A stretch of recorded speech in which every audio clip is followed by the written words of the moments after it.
bastantes cócteles, bastantes mezclas de fármacos, ¿verdad? Que ponen en beneficio del paciente. Además también, no solo de fármacos, sino de prácticas, como son bloqueos regionales, emergencia parental, de activa, que ahorita lo vamos a hablar. Tal vez, si pueden leer esto, estaría genial ahí celebrado. Veamos juntos. Una experiencia física únicamente, ya estamos hablando de algo emocional. Hay pacientes que nos tienen miedo ya únicamente porque escuchamos una gabacha, apenas nos ven, se están muriendo, pero así digamos pueden ingresar a la clínica, todo bien, ya cuando salen contentos. Hay pacientes que han tenido malas experiencias, por ejemplo, con un corte de luz, esto bastante, apenas ven un veterinario, o se quieren morir o quieren matar el paciente juzgado. Entonces, la idea con eso, igual, con cualquier procedimiento, con un pecho que vaya a consulta, o una vacuna, o sea, que vaya a Blooming, la idea es que tenga una buena experiencia, que no tenga miedo a esos lugares. Porque resulta que el paciente, a pesar de que no puede hablar, los dueños siguen siendo. No van a descubrirse, por ejemplo. Ese perro no le gusta el trato, no va a buscar el trato que dio, pues ya no y eso no nos beneficia por ninguna manera. No nos beneficia en la parte económica, no nos beneficia en la parte profesional, que lo hagan en los mismos casos. Entonces, es importante eso. No solo hablamos ya de una lesión tisular real, potencial, ya hablamos de una experiencia desagradable. Creo que por allá. Pero se tiene que tener malas experiencias. Notificarle a la corteza cerebral cuando hay un daño tisular a pesar de que el cerebro esté conectado. Por ejemplo, cuando hay una lesión. El arco de selección tiene 5 pasos. El primero es la transducción. El segundo, traducción. El tercero es modulación. El cuarto es proyección y el quinto es percepción. Resulta que cuando nosotros nos dan un golpe, una patada, un pellizco, nosotros no estamos sintiendo dolor con esa parte en específico del cuerpo, sino por una vía aferente y la vía nasal. El cerebro, la corteza cerebral se da cuenta que hay un daño y por una vía referente no efectora baja y dice que vaya a los niños. Entonces, ese arte cuando el paciente está dormido, cuando el paciente está inconsciente, una anestesia no se oblitera, no se quita. El cuerpo igual tiene maneras de poder hacerle saber a la corteza cerebral que le están haciendo un daño, que están infligiendo un daño al tejido. Eso es importante. ¿Qué quiere decir eso? Por ejemplo, yo tengo una perra que tiene una vea. Vamos a poner dos ejemplos. Ustedes son, ustedes van a estar con la perra A, ustedes con la perra B. Ustedes dos diferencias. La perra A, las dos son hermanas, tienen un año, todos los exámenes perfectos, todos los exámenes, todo está perfecto. Las dos perras, todo bien. No son braquicefálicas, nada, todo bien. La perra A la tenemos con una máquina de anestesia, está conectada a un motor, todo está bien. Empieza a aumentarme la frecuencia cardíaca, empieza a aumentarme la presión y empieza a tener un poco de taquicardia. No vocalizado, no ha hecho nada más de momento. Esa es la perra A. La perra B la tenemos allá en otra mesa, igual con máquina, está con todos los parámetros, todo bien. La perra B no empezó a modificar ni frecuencia, ni presión, ni está en ese momento con taquicardia, pero de un momento a otro así se volvió a ver la idea. Ya Roger tenía los dos ovarios afuera, ya salado, pues la primer nombre. Ya tenía los dos ovarios afuera, ya tenía el útero, la perra volvió. Les ha pasado eso, mejores de desatón. ¿Cuál de las dos perras, la perra A o la perra B, tiene dolor y cuál tiene nocicepción? ¿Qué piensan? Cuando una perra usted ya va a cerrar, digamos, si usted ya casó y va a empezar a cerrar músculos y la perra usted la ve que ya como que no está en un plano profundo, No sé qué hace, la termina de hacer así. Otro más de aquí. Es que cuando digamos, yo ahorita soy un poquitín lento, Así de entonces dolor y tal tiene que prefiero poner un medio bol Ah, para que tiene pueda dolor. cerrar. Si por ejemplo se empieza a soltar y estoy cerrando ya con particular y Sí, pierda, sí. dejo así. Sí, ¿La sí. ve? ¿Qué piensa? A mí me cae mal cuando empiezan, sí, pero ahí se está despertando, no me gusta, porque ellos sienten todo Sí. y es un trauma. Aquí. Es que A mi gato le pasó. ahorita es como algo complejo porque si yo en esos hombres no quiero ponerle mucha anestesia. Pero si ya le funcionaba así máxima, por ejemplo, ahí no, ¿verdad? Pero si usted no le Vean, ha puesto tanto. la perra empezó a aumentar la frecuencia, empezó a aumentar la respiración y empezó a aumentar la presión. Sin embargo, la perra no ha estado consciente, no ha vocalizado, no se ha vuelto a ver. La perra B no hizo nada de lo anterior, pero ya vio que se estaban sacando los ovarios. En ese momento no vocalizó, no gritó, no hizo nada, pero no sé, después probablemente van a tener que poner un polvo y se va a quitar el asunto. La perra A tiene constitución, no tiene dolor. Y la perra B tiene dolor, no tiene constitución. ¿Por qué la diferencia? Resulta que para que yo pueda sentir dolor, mi corteza cerebral tiene que estar conectada. Y la perra B, a pesar de que no había contado nada, ya era consciente de que tenía las vísceras por fuera. Así había dolor. Por supuesto que ahí en adelante iba a empezar a gritar. Por supuesto. La perra A me está avisando el área constitutivo que está empezando a tener cierta restricción. ¿Qué tengo que hacer? Corregir eso, mejorar la emergencia, mejorar el plano anestésico. Entonces, vean. Ese ejemplo que se les quede grabado. Yo tengo dos hijas, mi hija menor se llama Antonella. Ese es otro ejemplo para que no les olvide. Si yo la tengo aquí conmigo, estamos nosotros, yo me voy al baño y Javier le pega un pellizco, cuando yo regreso del baño, ¿qué es lo que va a hacer mi hija inmediatamente? Usarlo. Me va a decir, eso es lo que hace el acto receptivo. Apenas el paciente se despierta y avisa al cerebro, le hicieron un daño, le hicieron un hueco en el abdomen, y cuando se despierta ese animal no va a ser insoportable. Esos son los pacientes que están en una jaula llorando, gritando, que tienen alodinia, que es, por ejemplo, ustedes le van a tocar la cabeza y le haría hacer una pata y grita, que alodinia es un impulso doloroso por algo que generalmente no da dolor, o hiperalgesia. Lo van a tocar y antes de que lo toquen empieza a gritar. Esos son esos pacientes. Entonces, ¿qué falló ahí? La analgesia. ¿Por qué no se vio nada más que, por ejemplo, aumento de la presión, aumento de la frecuencia respiratoria? Porque estábamos dando medicamentos psicóticos. Entonces, en ese momento, la corteza estaba desconectada. Pero cuando se conecta, lo acusa. Eso es el acto receptivo.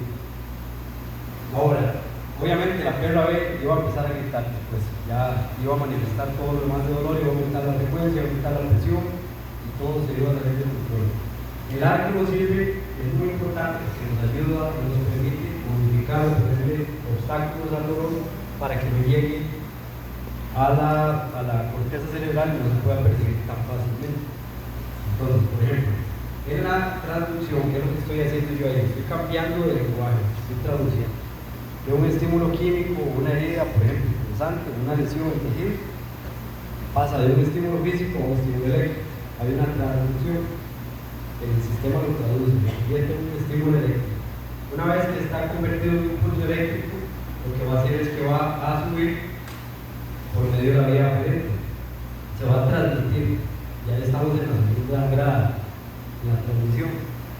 Cuando logra transmitirse, llega a la asta dorsal, la médula espinal, y ahí hay unas neuronas que lo que hacen es bajar la intensidad del dolor, bajarle los rayitos.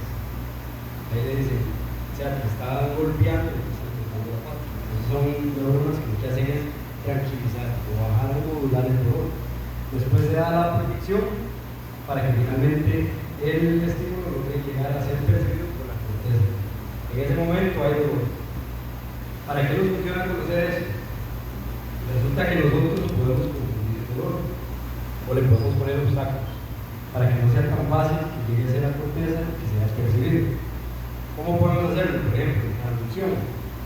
¿Qué podemos hacer? Cuando ustedes hacen una orquiectomía ¿Qué ponen de primero? ¿Ah?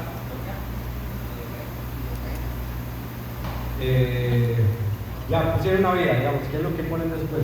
La premedicación. Anestesia. Premedicación. ¿Qué usan en premedicación? Una benzodiazepina. Una benzodiazepina. ¿Ah? ¿Cuál? Ya, bueno, pues, ¿qué es lo que hacen? ¿Ah? Bueno, sí, podemos ir a anestesia, ¿qué más ponen? El meloxicam, cuando yo estaba en la U, la parte energética siempre se dejaba el bloque de todo también funcionar. Bueno, así, el cirujano no era el que iba a doler, era el perro, se lo disfrutaba. En ese Yo caso, pongo Meloxi para el entonces, anestesia. Meloxi. yo la analgesia, Pero eso está bien. ¿por qué? Porque yo estoy interrumpiendo o estoy poniendo un obstáculo importante al acto receptivo en lo que es la discusión. Yo estoy evitando que ese lenguaje lo estoy haciendo más difícil al dolor. Entonces pongo Acefro y Meloxi. ¿Por qué? Porque no se libera tanto. Y serie quieta, que es lo que hay. Los hay, ya no va a haber tanto. Y a mí también me gusta poner un antibiótico antes. Okay. No, ese no. ¿Cómo podemos modificar No, la pero intentamos transmisión del hacer dolor? Ahora, yo lo doy de cocaína. Ok. Anestésico local. Ya estamos haciendo que ese nervio se interrumpa para que el impulso eléctrico no llegue tan rápido, suba tan rápido. Otro grado más, otra grado más de posibilitar que el dolor suba. En ovulación, por ejemplo, en ovulación podemos trabajar con opioides, que yo prácticamente casi no los uso, solo para pacientes muy específicos. O podemos usar, por ejemplo, alfa-2-anista, la medetomidina trabaja súper bien en este nivel. El sedante, el tranquilizante, también nos ayuda un montón a la parte de analgesia, da muy buena analgesia y quita ansiedad. Por eso, de hecho, ha desplazado la ciprofloxacina, porque es un ansiolítico que no genera los problemas de hipotensión que sí genera la ciprofloxacina. Entonces, en modulación, ya estamos ayudando, estamos impulsando esas neuronas inhibitorias para que baje más la cantidad de dolor. Entonces, si se modula, si se interrumpe la transmisión y si la transducción fue más difícil, obviamente la producción va a ser menor. Va a llegar menos dolor hacia la corteza. Entonces, el paciente va a pasar de tener un dolor de 100 a un dolor de 20, un dolor de 15, que va a ser tolerable en cierta forma, depende del paciente. ¿Tiene alguna duda del arte? ¿Todo bien? ¿Qué dijo de la ciprofloxacina? Que es mejor la desmetomidina porque la ciprofloxacina genera. Ah, sí, la de metomidina es como de descarga. ¿Se acuerda cuando habíamos hecho las castraciones espontáneas? Todo súper bien. Una anestesia súper buena, digamos.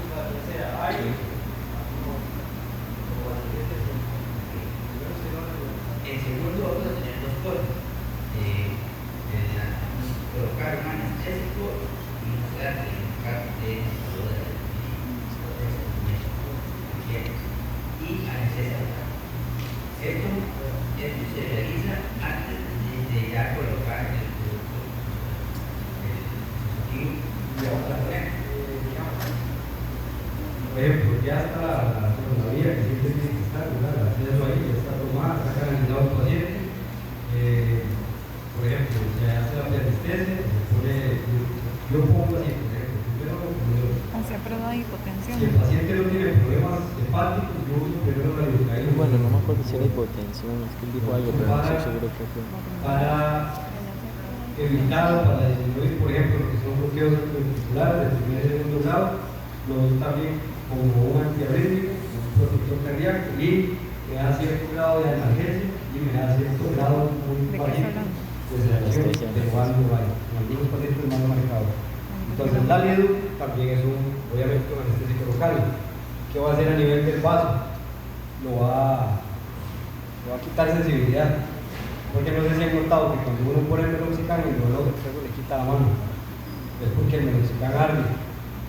Entonces, yo primero le pongo la lido y después le pongo el meloxi y después está tranquilo.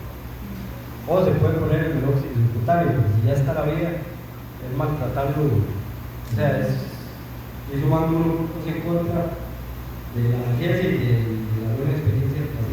Lío intravenoso. En ese momento, por ejemplo, si es ¿Y una qué fue lo que ortopedía, me la no dio? podríamos hacer un bloqueo intertesticular sin una persona anestesiada. No creo que sea muy agradable. No, la lidocaína arde demasiado, eso no se puede. En ese caso, primero tiene que estar anestesiado. Ah, sí, subcutáneo, lidocaína. Sí, pero inmediatamente, por ejemplo, ya está en un estado anestésico correcto, una vez llega y se hace el bloqueo. Sí. ¿Hay alguna otra duda? No, todo bien. Escuché que lío intravenoso.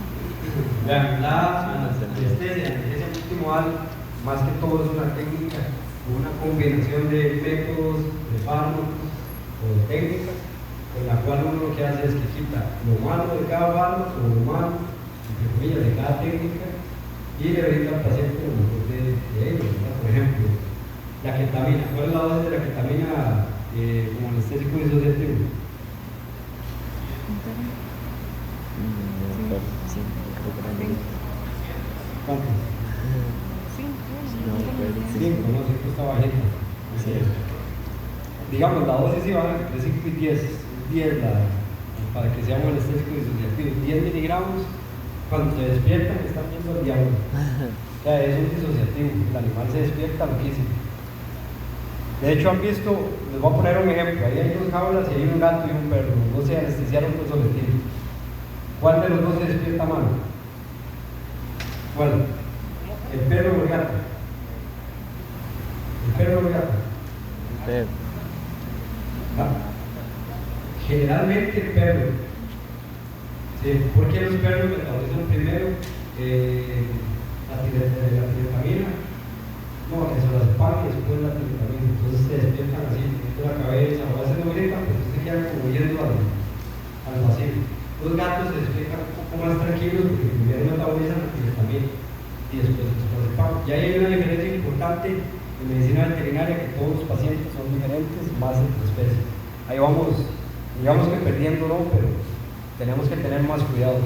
En humanos, todos los humanos, digamos que se podían despertar un poco similares, ¿no? De hecho, con midazolam cae riesgísimo.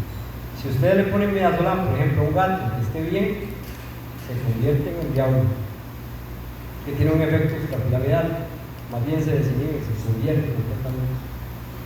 Entonces ahí hay diferencias, por ejemplo, entre especies importantes. Entonces, vean, por ejemplo, la ketamina yo ya la utilizo como un antihiperalgésico, a 1 o a 2 miligramos por kilo. Es una dosis que incluso si yo se la pongo, por ejemplo, a un paciente que tenga artrosis, se la pongo subcutáneo, le voy a dar un analgesia y no le voy a dar nada de anestesia. Se va caminando y le da analgesia. Entonces vean que ya yo no tengo los efectos malos de la ketamina, de que despierten locos, de que vean cosas raras, de que vocalicen, y le estoy dando un efecto positivo al paciente.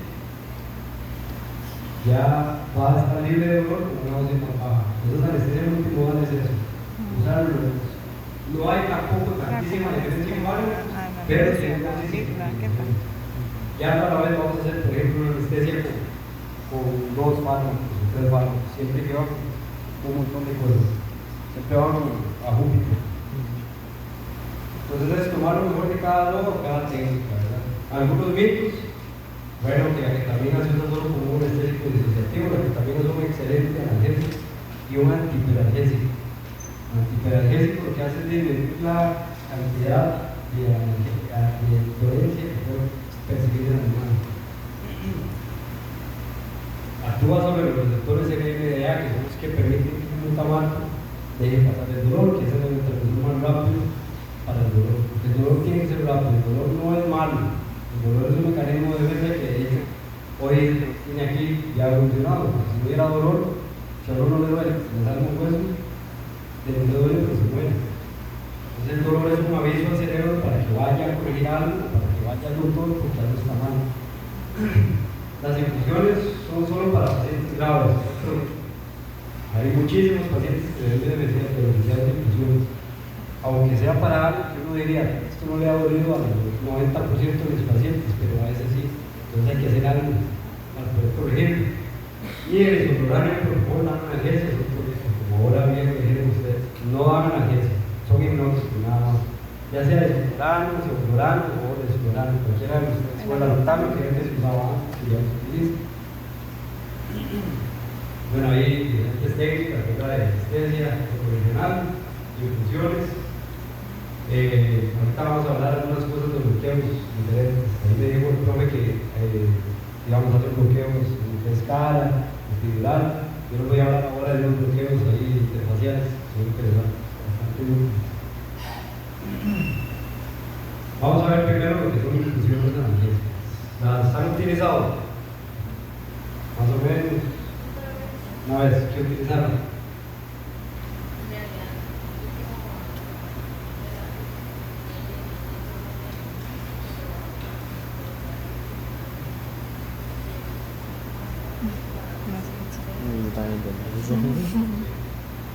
Se puede utilizar, bueno, a veces uno ve fondos que tienen 8 bombas, 10 bombas. Yo creo que es mucho también. A veces menos es más también, digamos, hay que usar el paciente lo que ocupa. Porque, por ejemplo, si ustedes tienen un paciente con remibrutinib, con lidocaína, con ketamina, con dexmedetomidina, con propofol y con esmolano, ¿cuándo se va a despertar? Ya es demasiado, entonces depende de lo que uno vaya a utilizar. Puede usar 2, 3, 4 más infusiones. Creo que uno con 2, 3 infusiones o un bloqueo regional bien hecho, que haya pegado bien y con un hipnótico, está bien. Obviamente el paciente es el que dice uno. Pero sí, las infusiones se pueden utilizar para potenciar. ¿Cuáles son? Como se llama Monserrat, se puede utilizar para potenciar los efectos o para disminuir también los efectos secundarios, los independientes, por ejemplo, el celular. Entonces, por ejemplo, si yo utilizo la dexmedetomidina y la lidocaína en infusión, yo voy a tener una reducción de la CAM, la concentración angular mínima, del celular en un 50%. En lugar de estar usando, por ejemplo, 3% de celular, podría estar usando 1,5, 1, incluso 0,5. Entonces ahí hay muchísimos beneficios. El principal beneficio es que ese paciente va a salir más rápido de la anestesia. Se va a ir a la casa probablemente más rápido, más tranquilo y el cliente va a estar contento porque su perrito, como se llama ahora, va a ir muy rápido. Pero va a jalar más clientes, por supuesto, porque tiene una buena publicidad de boca a boca.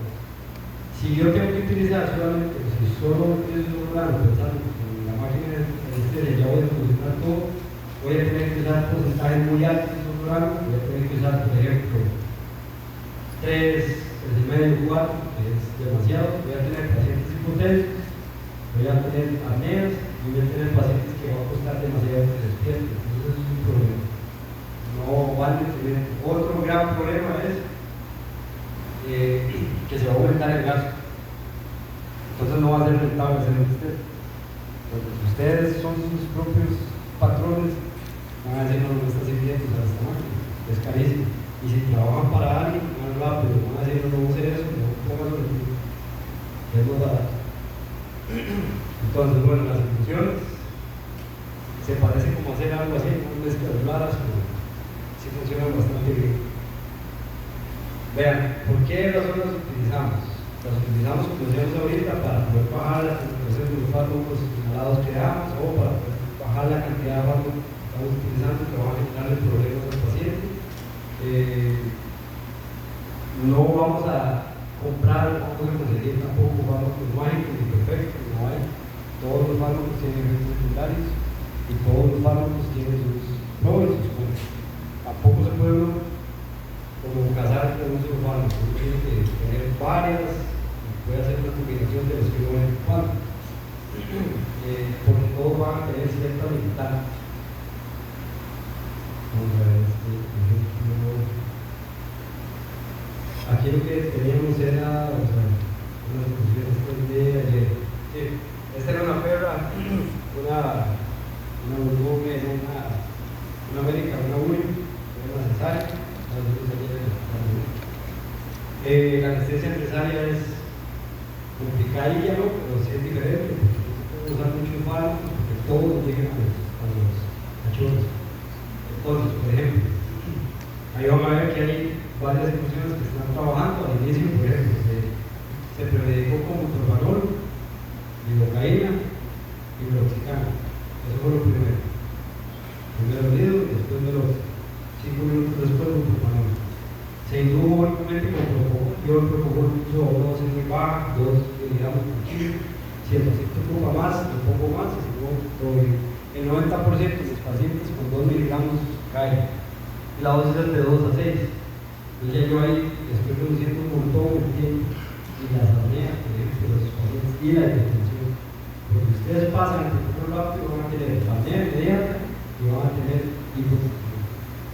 Entonces yo puedo hacer perfectamente que el paciente entre en apnea desde la inducción, o si usted sabe que ocupa la ventilación mecánica, puedo hacer que esté en una ventilación espontánea pasando el protocolo lento, no haciéndolo rápido.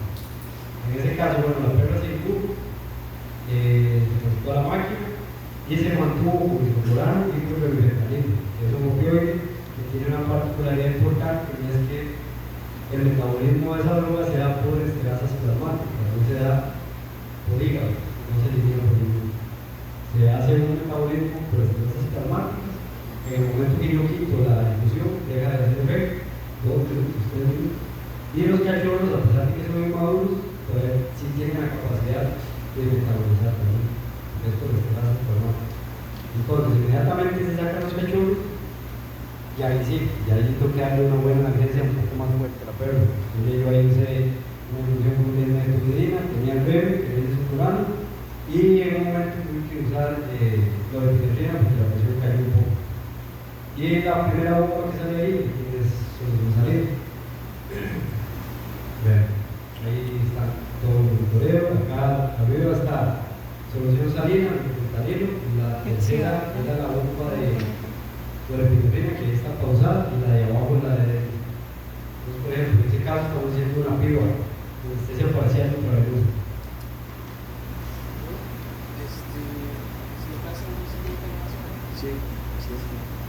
Siempre, me pregunta que si siempre hay que hacer dosis de impregnación, sí, es lo ideal, porque si no hay que aumentar la velocidad de la inducción para que se impregne y luego está adelantada la terapia, que sería igual que hacer impregnación. Entonces no usan polvo.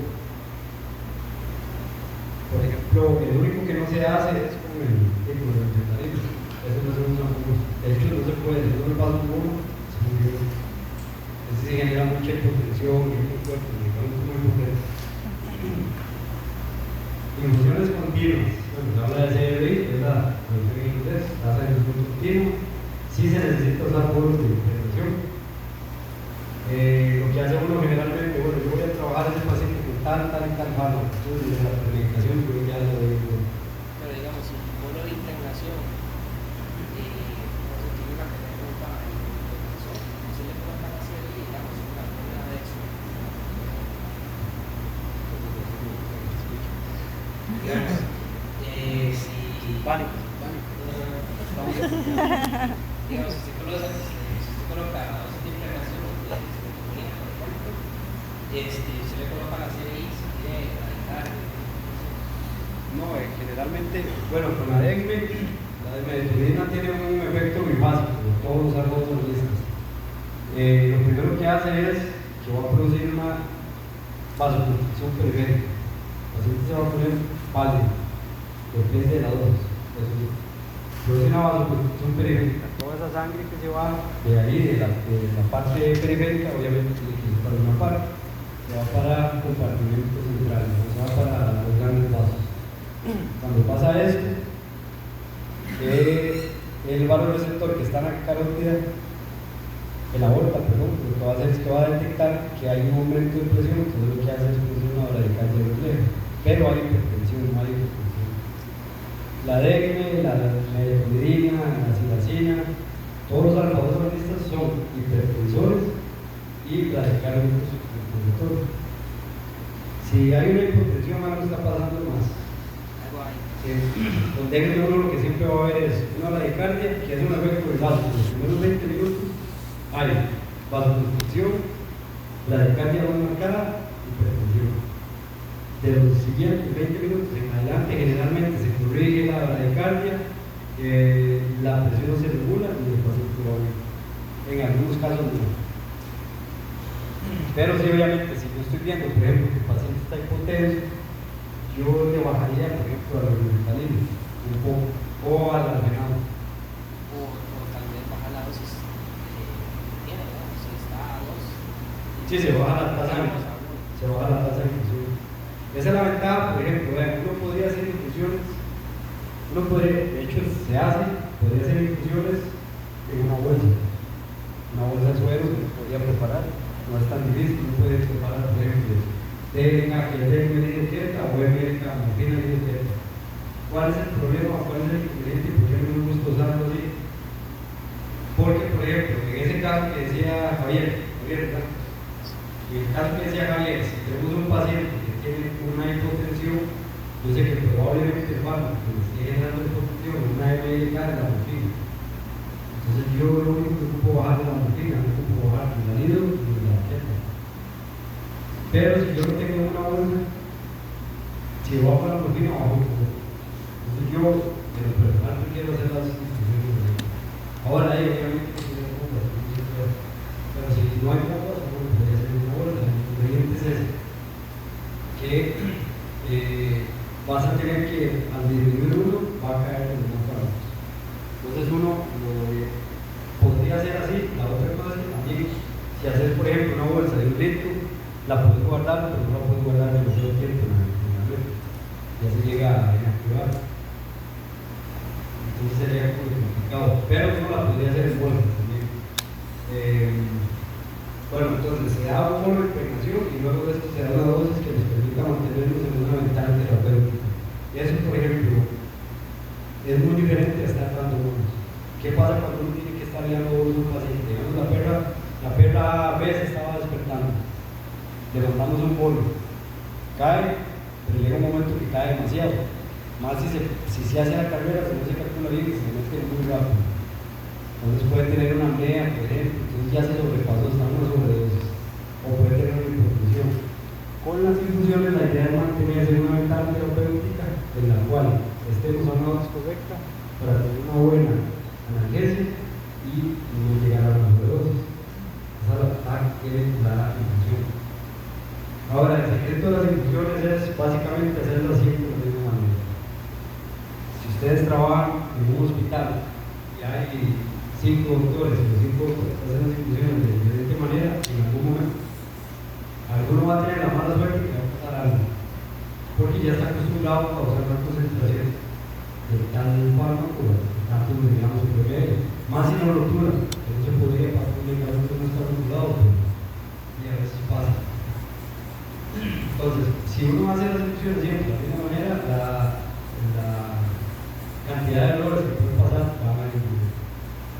Y bueno, lo importante es siempre capacitar a las personas que van a estar cerca para poder pasar las infusiones y una emergencia que las puedan utilizar también.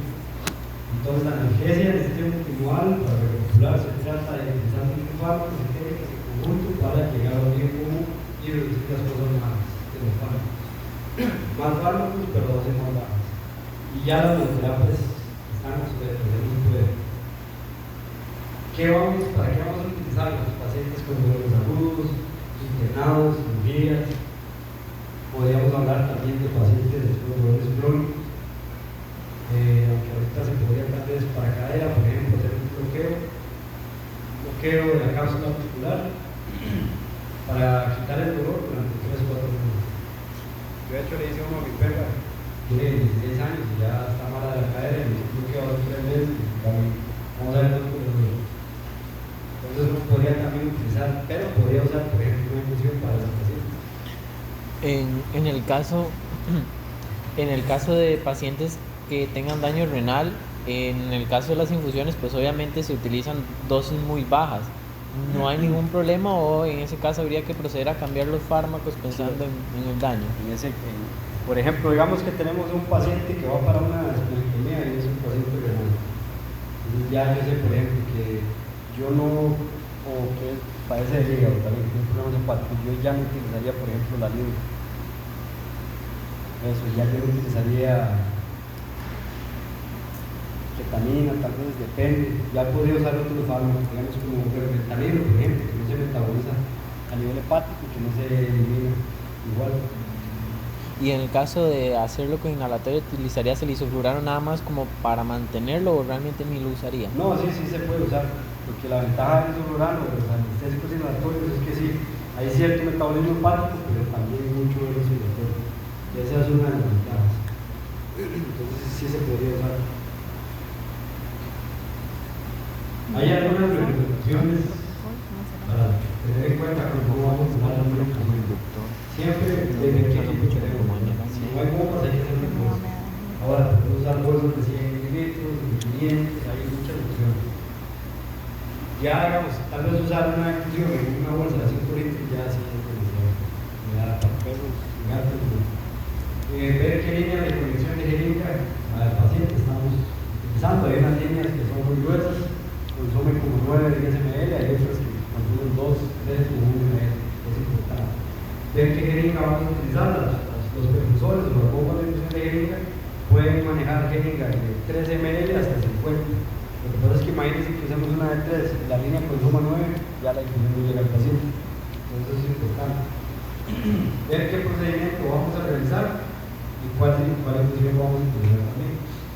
Esto es importante, tener en cuenta las dosis máximas de las drogas. Por ejemplo, en el caso de Roy, la hora que digo de una castración que la vamos a colocar de cocaína muscular, ya ese paciente hay que reducir, si vamos a usar una infusión de vidrio, hay que calcular la dosis máxima y hay que reducir.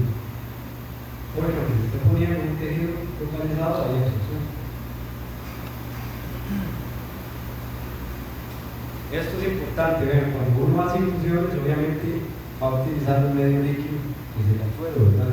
Cualquiera de los que utilice, gacato, salinas, lo que sea.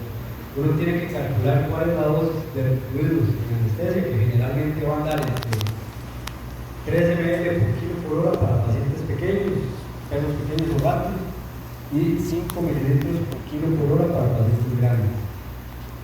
Si es una biómica o es una cesárea, se podría llegar entre 5 y 10 si el paciente lo ocupa. Entonces, de esos ml que le tocan al paciente de fluidos, hay que restar siempre lo que estamos pasando en infusión, porque finalmente el líquido que está sumándose. Y yo generalmente lo que hago es que conecto, pongo la vía, un tapón de farina y la línea de los fluidos, les coloco unas llaves de 3 vías, por ahí como 3, y ahí tengo accesos para poder conectar las infusiones de todo el tratamiento, para no tener que pulsarlo en los brazos, a veces ocupa, pero para que sea como más práctico. Entonces, sí es importante, hay que reducir la cantidad de fluidos que estamos pasando para poder llegar. Por ejemplo, si me tocan 50 ml, que sean 50 en total. Esta es muy importante, esta lo pueden tener ahí, puede funcionar en un momento. Todo lo que es fisioterapia, porcentajes de depresión por peso, eso es para el dolor, el mantenimiento. En cirugía y anestesia se usa perros 5 mililitros por kilo por hora. Gatos y perros pequeños 3 mililitros por kilo por hora. Y en piómetros necesarias, lo que les decía ahorita, se podría llegar hasta 10, pero hay que valorar. Porque muchas veces está bien manejado todo, opciones y demás, las personas se descompensan tanto. Más que todo tiene que ver mucho con el manejo de fármacos. Ahora, ¿cómo preparar las infusiones? No me da práctica. Este es el café que se tomó ahorita el progreso.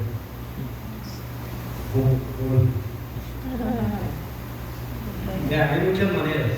Yo les voy a compartir esta manera que yo utilizo.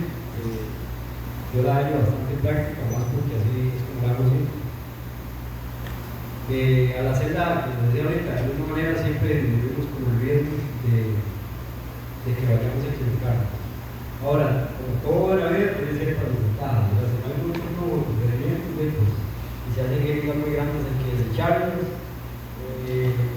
La concentración del fármaco, por ejemplo, si llega, yo voy a hacer una anestesia para un paciente de 2 kilos, calculo de infusión, en base a 2 kilos, si voy a hacer después un andadez, yo puedo ocupar demasiado. Entonces, yo lo que hago es que hago como un estándar y dependiendo si es un paciente muy pequeño, la divido más. Pero generalmente lo utilizo de la misma manera siempre. ¿Cómo la hago? Vamos a ver una, por ejemplo, de metudina. Ese fármaco, cuando lo usen, van a ver qué buenos y no tanto. Uno se llega a ser adicto a usarlo, pero los pacientes no. No, es bastante bueno, porque es un fármaco muy bueno. Es muy versátil y sirve para un montón de cosas. Y ahorita lo están comercializando aquí barato, entonces, sí, antes era muy caro. Por ejemplo, yo desde Medina, la CRI, ahorita más adelante sale una tabla con las tasas de infusión para que la tengan también. La tasa de la de de 0.5 a 2 microgramos por kilo por hora. Que hay una diferencia importante, microgramos, que la gran mayoría de colegas apenas son microgramos, ya yo uso eso. Es nada más hacer una conversión de la escuela. Nada más. 1 miligramo, 1000 microgramos, eso es todo. Nada más, nada, o sea, no tiene nada complicado. Porque si ustedes lo convierten a miligramos, serían un montón de ceros. 0,0 es más complicado. Esto es para que sea más práctico. Entonces, 0.5 a 2 microgramos kilo, esa es la tasa de CLI de la desmetilidad. ¿Cuál soy yo? Generalmente empiezo con 2 y voy bajando, o a veces empiezo con 1 microgramo kilo.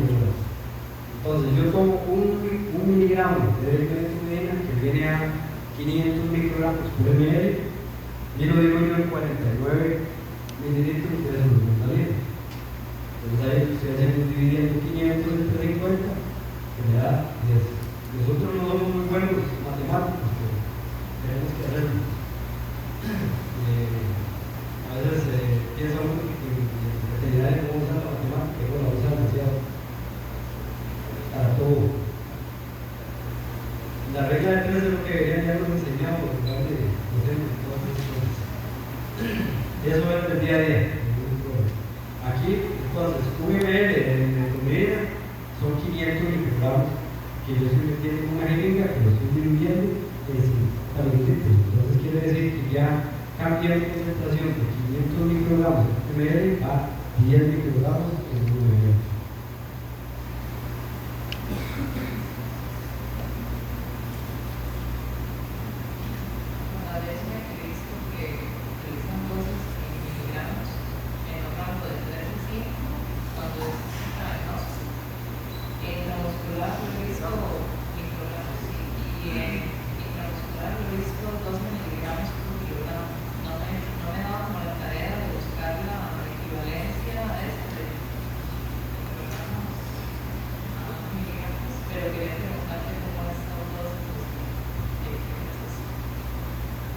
Sí, el fármaco, si se administra vía endovenosa, cambia cuando se administra vía intramuscular.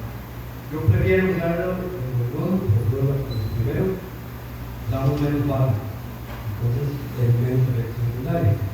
Y segundo, el efecto del fármaco va a ser inmediato. Los alfa-2 agonistas duran de 2 a 3 minutos en tener el tiempo de efecto. Versus, por ejemplo, un opioide como la morfina que dura 20 minutos en hacer efecto.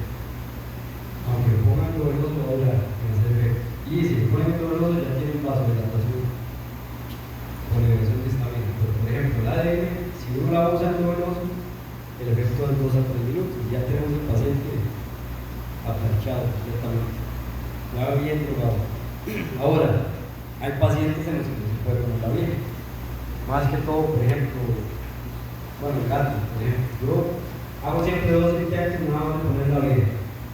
Si veo que el paciente es gravísimo, mejor me espero. ¿Por qué? Porque si yo peleo con un paciente, yo voy a tener problemas para. No es que no le vayan a llegar los fármacos, pero ya hay una liberación de taxonaminas que me va a trabajar en mi contra, por ejemplo, en el cardíaco, y yo podría tener la vida y podría tener una muerte por eso.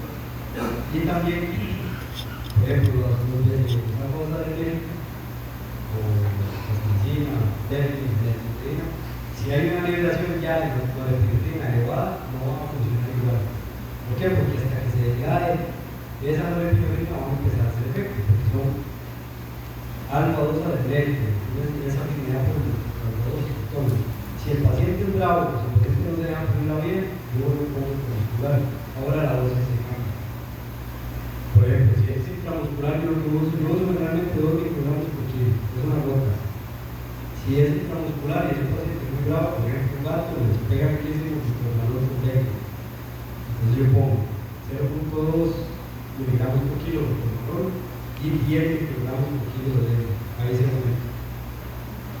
De colesterol, miligramos por kilo. Y 10 microgramos por kilo de dengue. Si es un perro muy bravo, le uso 10 microgramos por kilo. Ahora, por ejemplo, si es un perro muy bravo, es muy grande, que para no tener que meterle demasiado interferón, no es barato, es muy caro. Entonces lo que hago, por ejemplo, es que lo uso de 10 a 12 microgramos por kilo intramuscular. Ahora, todo tiene un precio. ¿Qué precio voy a pagar yo ahí? Más bloqueos ventriculares, más bradicardia, más hipertensión. En algunos casos, para contrarrestar esa hipertensión, quizás la betalol, que es familia de la atenolol, que lo que hace es bajar la volumen. La betalol. ¿Sí? Entonces lo que hace es bajar la presión. A veces hay que bajarla. Pero sí hay que tener una falla. Pero sí se puede utilizar y sirve muy bien. Ahora, por ejemplo, otra ventaja que tiene este fármaco es que tiene el antagonista, que es el atipanosol.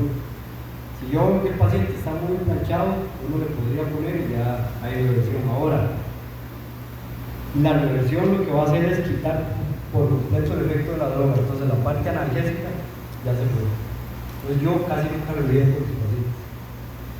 Yo cuando yo veo que tal vez no tiene nada que ver, que tal vez para una limpieza o algo que no haya infección, lo que yo busco la boca. Entonces ahí se olvida o que el paciente lo cubra, que esté muriendo.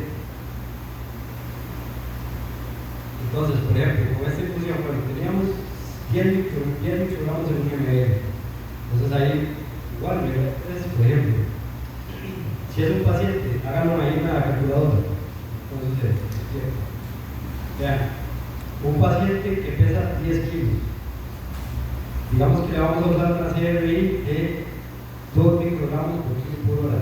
¿Cuánto tenemos que pasar a ese paciente?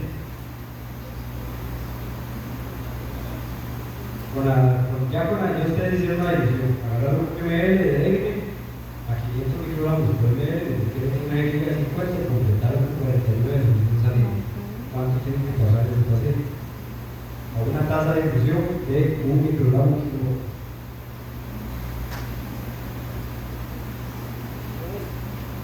¿Cuánto?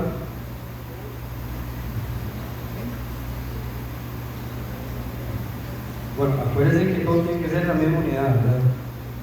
Eso también. ¿Cuánto le tiene que pasar?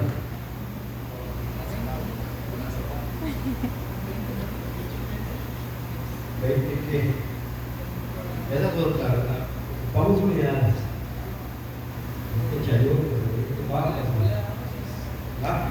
Un microgramo, vamos a ver, un microgramo kilogramo. Sí, no, es que es 0.52, pero tiene que usar un microgramo kilogramo.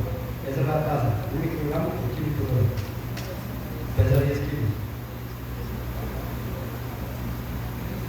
10 ¿Cuánto les microgramos. da? 10. Un microgramo por kilo, pero es que microgramo.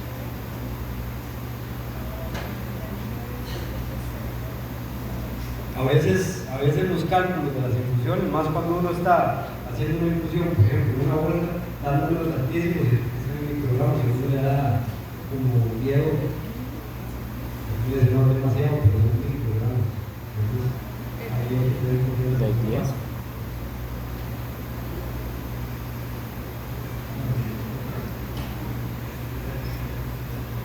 Son 10 kilos, ¿verdad? Vamos a hacerlo juntos. Dice que son, vamos a usar 1 microgramo por kilo por hora. Entonces, 1 microgramo por 10 kilos de perro, dividido multiplicado, en este caso no se multiplica porque no es por minutos por hora, entonces ya está. Ahora sí, ¿en cuánto lo dividimos? Entre 10, que es la concentración del fármaco que tenemos ahí. Entonces, ¿cuánto da? 1. 1. Entonces, ¿es un qué? Un microgramo. 1 mililitro por hora. Ya. Ya tienen la infusión, ya tienen Algo tan paciente, simple, ya ¿no? tienen- Eso es un speech. Miren que usaron 1 ml de hemoglobina en 50 y 49 de solución salina. Y de esa solución vamos a usar 1 ml en ese paciente. ¿Es rentable o no es rentable? Sí. Es rentable. Digamos que el fármaco vale como 20.000 colones, vale el frasco. Trae 10 ml. Cada ml cuesta 2.000. Gastamos 2.000 para hacer la infusión y esa infusión nos va a calcular y nos va a servir para 50 pesos de este. Y esa infusión nos va a hacer que la cama de celular se disminuye a la mitad. Entonces, en lugar de estar gastando tanto celular, ya vamos a usar la mitad del celular y todo va a ser resultado. Entonces, ya pueden hacer más cirugías, más pruebas. No es que uno tenga que trabajar de manera cochina o sin gastar, digamos, pero uno tiene que optimizar los recursos porque todo cuesta mucho conseguirlo. Generalmente uno tiene que comprar todo. Doc, en el caso, digamos, que esa infusión, porque yo he visto que las usan, bueno, con las jeringas de 50 y con la bombita esta, ¿verdad? ¿Cuánto tiempo se puede guardar esa jeringa y en qué condiciones? Digamos, ¿la puedo dejar a temperatura ambiente o tengo que meterla a la refri o...? Yo las infusiones, bueno, yo siempre las preparo jeringas de 50 porque rinde más, por volumen de trabajo y eso, para no andar preparando. Estamos en una clínica y tengo que hacer yo hablando de un medicina y eso. Se podría tal vez almacenar durante unos 15 días en la refri, más si es aquí. Si no se cocina, no, porque sí puede haber un crecimiento bacteriano. Y eso sí, si es propofol, hay estudios, yo sí lo guardo, pero poco tiempo lo veo. Pero si hay estudios de casos reportados de muerte por propofol, que se hace con un cultivo de 15 meses y les da septicemia y se muere. Sí es muy importante, por ejemplo, cuando abren un frasco de propofol, que inmediatamente lo metan en una jeringa, no lo dejen la ampolla así de vidrio, de las que se rompen, no lo dejen así abierto. Los que vienen en frasquitos, eso no importa. Los que vienen en frascos en teoría son multiusos, entonces nada más usar una jeringa nueva, y ahí está igual del 10%. En teoría debería abrirse y flotarse, pero mentiras. Entonces, no sé si tienen duda con esa infusión. Esa es muy práctica, yo espero que la usen, porque funciona súper bien. Entonces, 1 ml de Degme, 49 ml de solución salina, y se puede usar en una taza entre 0.5 y 2 microgramos kilo. La puede usar en un montón de casos. Yo incluso uso la Degme estacardiota, pero compensados. No la uso, por ejemplo, en diabetes, porque los alfa-2 son hiperglicemiantes. Entonces podría subir demasiado azúcar, no lo uso, es muy pequeño, tampoco lo neonatos, porque la presión cardíaca en los neonatos depende del gasto cardíaco. Entonces si se baja la frecuencia, la presión se va a caer, entonces no la uso. También interrumpe el centro de la termodulación, entonces no la uso para esos pacientes. Y hay pacientes, ahora por ejemplo, porque yo no la uso para la dedicarse. Imagínense que esa persona que se bloquea ahora, tenía como el 30 la frecuencia, si le hubiera puesto débil, se puede. Entonces hay que usar un papá. Pero esta infusión da muy buena analgesia, baja la cama, nos hace hablar isoflurano o isoflurano. ¿Tienen algún lado de cuesta? Oye, en realidad, por ejemplo, uno podría preparar cualquier infusión con esa técnica. Uno puede agarrar, por ejemplo, de ketamina, podemos agarrar un ml de ketamina al 100, 49 de solución salina, igual se nos teniendo. Si 50, un 100 y 50, ahí igual como 2 miligramos por ml. No, sí se puede. Uno podría mezclar en una jeringa, pero el problema es que si vas bajando un fármaco específico, tienes que bajar. Entonces, sí, lo ideal es usar varias bombas. Hay que tener las bombas, ese es el inconveniente. Pero sí se podría. Digamos, no hay como interacción o que vaya a ser como. No, sí, o que se vaya a sedimentar o algo pasa. Sí se pueden combinar. Esta, bueno, se ve muy larga, tal vez si sacan una foto ahí la pueden ampliar, esas son como las tazas de infusión de los fármacos que más se utilizan. Está la de propofol, está la de la queta, de la de la es muy útil, Serenia se usa muchísimo en pacientes con pacientes.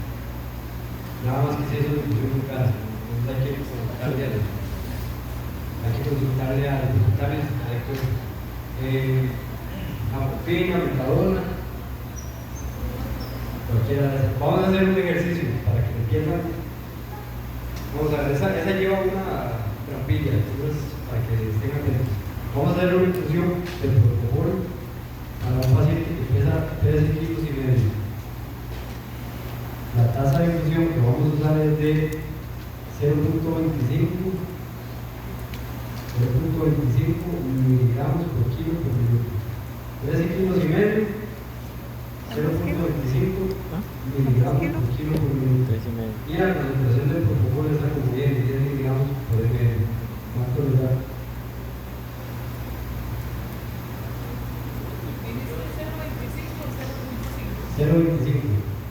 0.25 miligramos por kilo por minuto.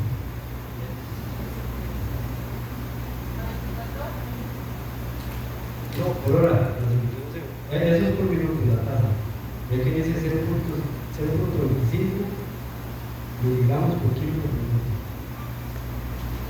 Ahí está la trampa. Por hora, pero la tasa es por minuto. Ustedes se van a encontrar varias tasas de infusión que no son por hora, sino por minuto. Eso tiene que ver con el medio del medicamento, con cuánto dura el ensayo. Por eso lo hacen a veces en hora y a veces sí. Entonces son 13.5 es el peso, ¿verdad? 0.25 es la tasa que vamos a usar, 0.25 miligramos kilo minuto. ¿Y ahora qué hacemos? Nos va contando. Por cierto, porque estamos por minuto y tenemos que tomar la hora. ¿Por qué? Porque trabajan mililitros de hora. ¿Cómo?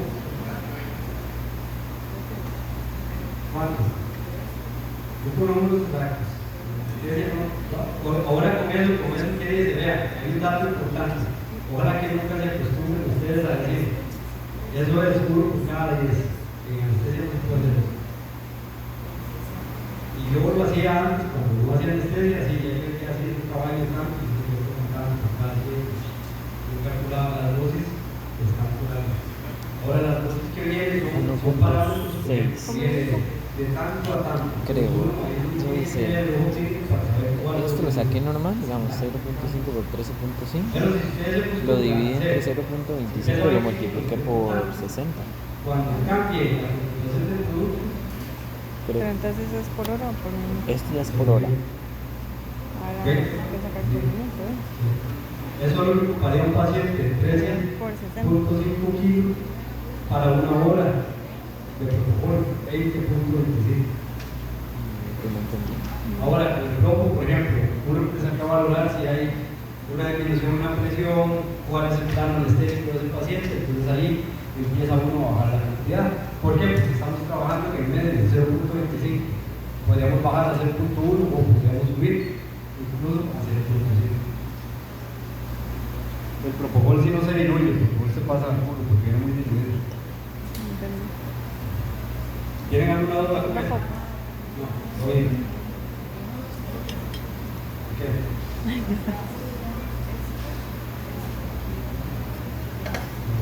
13.5, 0.25 miligramos por kilo por minuto. Miligramos por kilo por minuto. Eso por eso, por 60, porque es para una hora. Y lo vas a dividir entre la concentración del producto, que son 100 miligramos por minuto. Ya. ¿Cómo es comer? Es 13.5 de los kilos Esta es por otra 0.5 de la tasa de inclusión por 60, que son los 60 minutos de una hora. Y dividido entre la concentración del propofol sería 20 minutos. Y si se baja la presión, ¿qué hace? O puede ser que no tenga monitoreo, que no los conecte y no se den cuenta.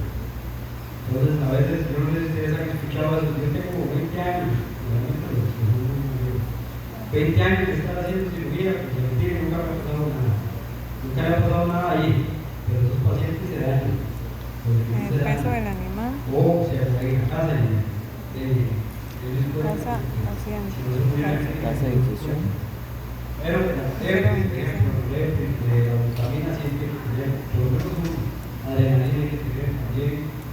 ¿Y esa tasa de infusión quién la...? Este es un preparo Es igual. fórmula, ¿ve? Es la que está en la pantalla. De 4 miligramos y 4 ml.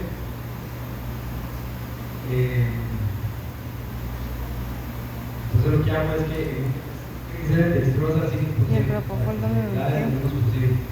Lo que hago es que una ampolla de 4 ml absorbe 4 ml y dentro de los 4 ml. Ah, es que esta es la dosis. Entonces la división va a quedar a 4 miligramos por ml.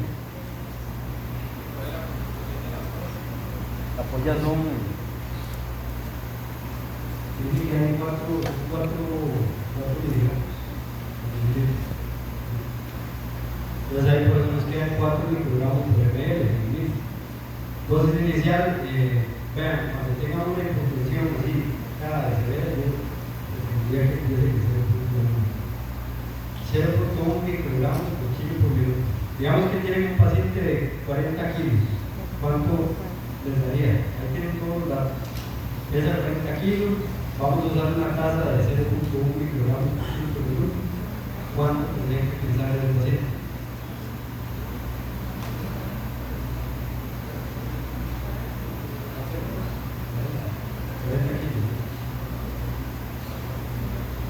Entonces serían 40 kilos,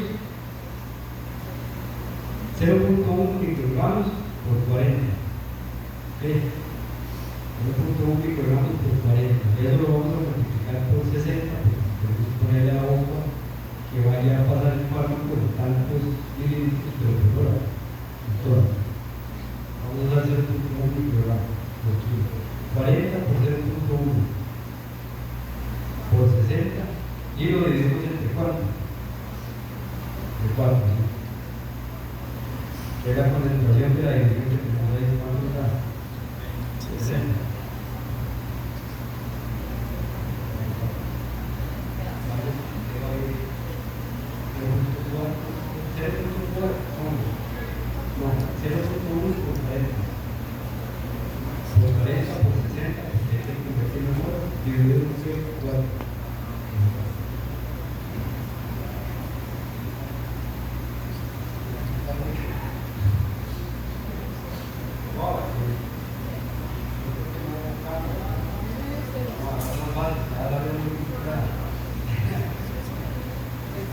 Entonces, para este paciente, por ejemplo, que hay una hipotensión que está 40 kilos, obviamente esos mililitros de norepinefrina se los restamos o no se los restamos a la cantidad de fluidos que está.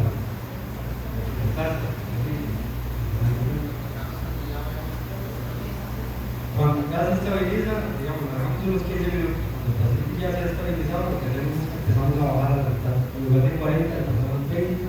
Esperamos unos 15-20 minutos, bajamos a adaptar otra vez y si ya sigue bien, no le hacemos. Ahora, los bolos de impregnación, ahora preguntamos sobre eso. Las drogas tienen que llegar a cierto nivel plasmático para poder tener el efecto terapéutico que nosotros queremos y poder mantener por medio de la difusión. Los bolos, lo que más se utiliza es la lido, por ejemplo, 2 miligramos por kilogramo. No sale 1 o 2, pero la más recomendada son 2 miligramos por kilo. La ketamina, 1 miligramo por kilo, esa es la dosis antihiperalgésica, no de anestésico dispositivo, no antihiperalgésico. Nos va a ayudar un montón. Incluso para hacer una inducción, no puedo usar ketofol, que es ketamina y propofol. Puedo usar 2 miligramos por kilo de keta, 2 miligramos por kilo de propofol. En la misma jeringa. Y lo pasa allá. Les pega morfina metadona, podemos usar 0.1, 0.2 miligramos por kilo. Y la DF, si es endovenoso, de 2 a 5, yo uso 2. Si es intramuscular, puede ser entre 5 y 10 o 5 y 12. Si ustedes se ponen a ver la caja de la DF, ahí viene una dosis bestial. Entonces, por eso nosotros tenemos que leer los libros y los prospectos, no cajas. Las dosis están en los libros. Las dosis que vienen a veces en los fármacos son muy altas. Incluso ese fármaco viene en dosis por centímetros cúbicos del cuerpo. Y si nosotros que veamos microgramos no lo usamos, no. Entonces lo que hay que hacer es buscar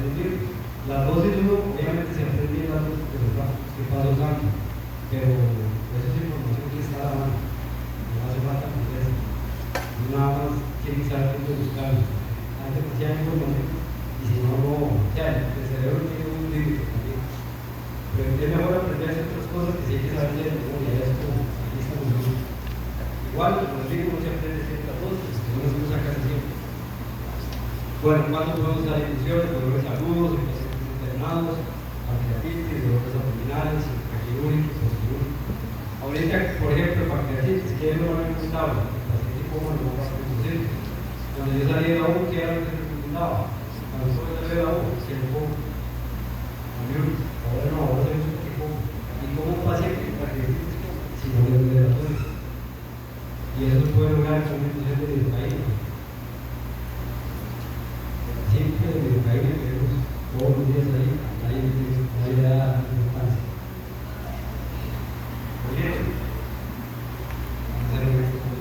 Bueno, va a ser ¿Qué va a ser, Rey?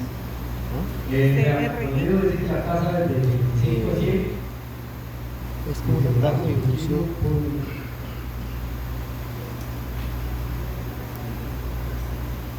¿Qué pasó en el que empezó la producción? Y salía la otra. ¿Por qué? Porque no va a aumentar el producción. Entonces serían 50 microgramos por kilo por minuto. Hagan ese ejercicio para que vean que ese número que les va a dar ahí es bastante alto. Y ahí es donde yo les digo que ustedes tienen que tener confianza de lo que están haciendo. Ya aprendieron en la escuela de la regla de 45 pesos por hora. Es un pastor alemán, el dueño es un dolor porque lo trajo de Alemania y todo, y no tienen que calcular la vida. Entonces la intermedia, 50 microgramos por kilo por minuto, 45 kilos. La lidocaína viene esas 2%.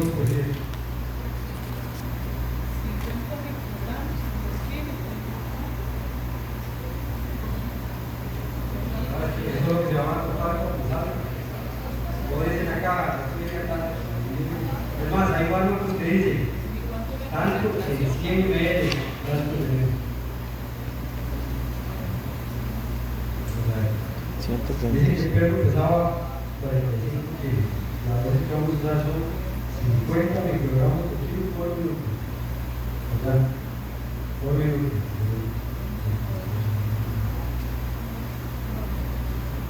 6.75. ¿Tiene nivel? No.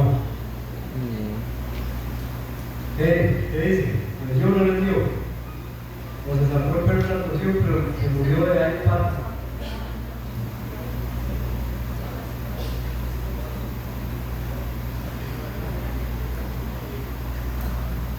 Bueno, ese no lo mataron y no lo hizo nada.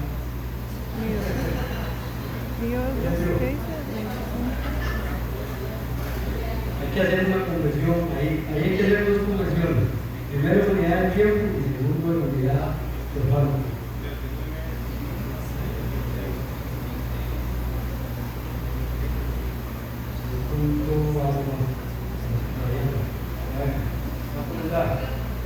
El número que les va a dar es un número válido. Por eso yo les decía que tienen que tener confianza. 45 kilos. Esa dosis es de 50 mil. Eso es de 50 microgramos. O sea, convertir todo a los microgramos y no a miligramos. Ahí lo que hay que hacer es salir de la zona de confort.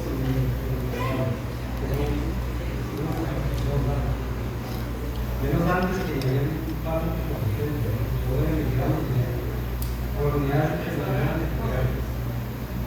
Entonces son 45 kilos por 50 microgramos por kilo por minuto. Por minuto.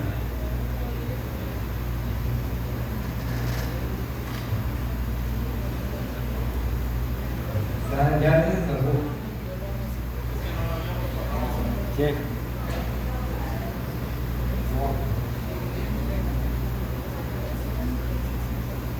La concentración está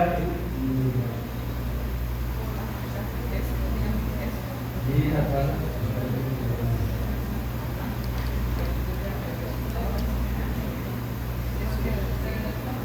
¿Cuánto les dio? La concentración son, la lidocaína viene al 2%. Un 20.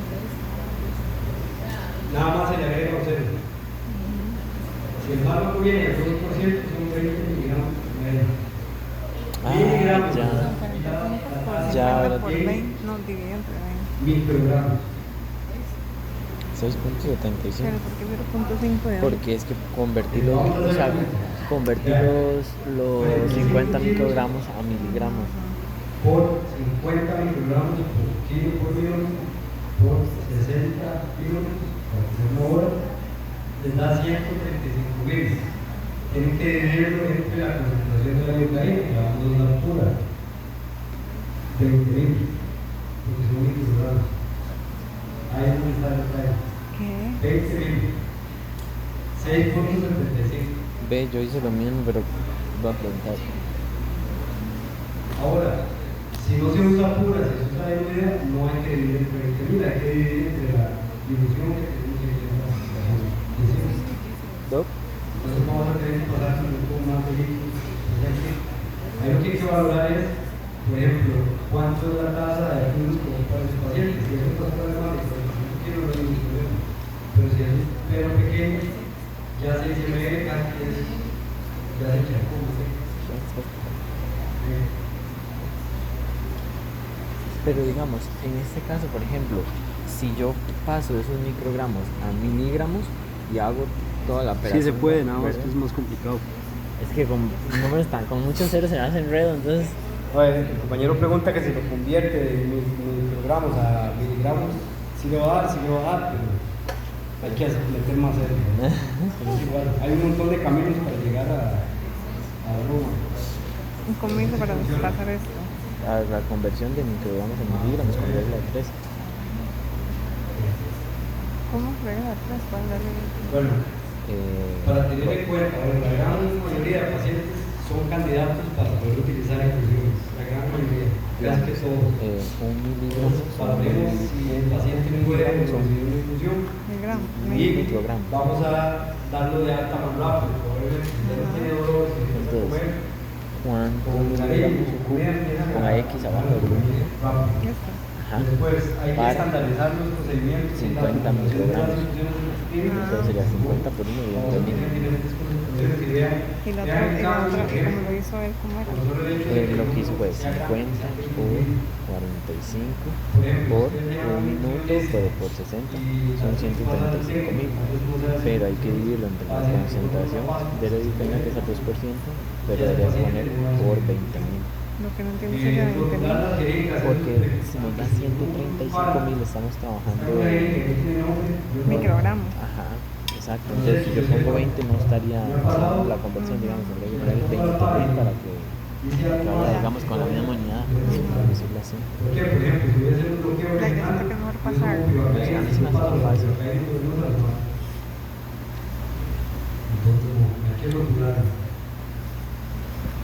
Si hay alguna duda con algún medicamento, con documentación, no lo tienes, vaya, revise los antecedentes, pregunte a alguien, después de pago.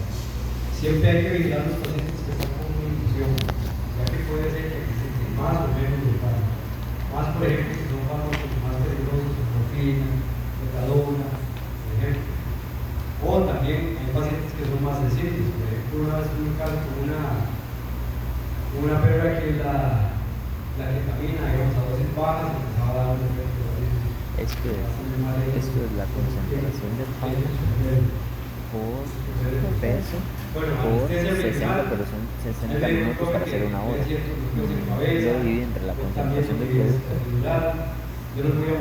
que es 20.000. Ah, no, perdón, ahí ya estamos trabajando en que sería 20 porque es de ibuprofeno al 2%.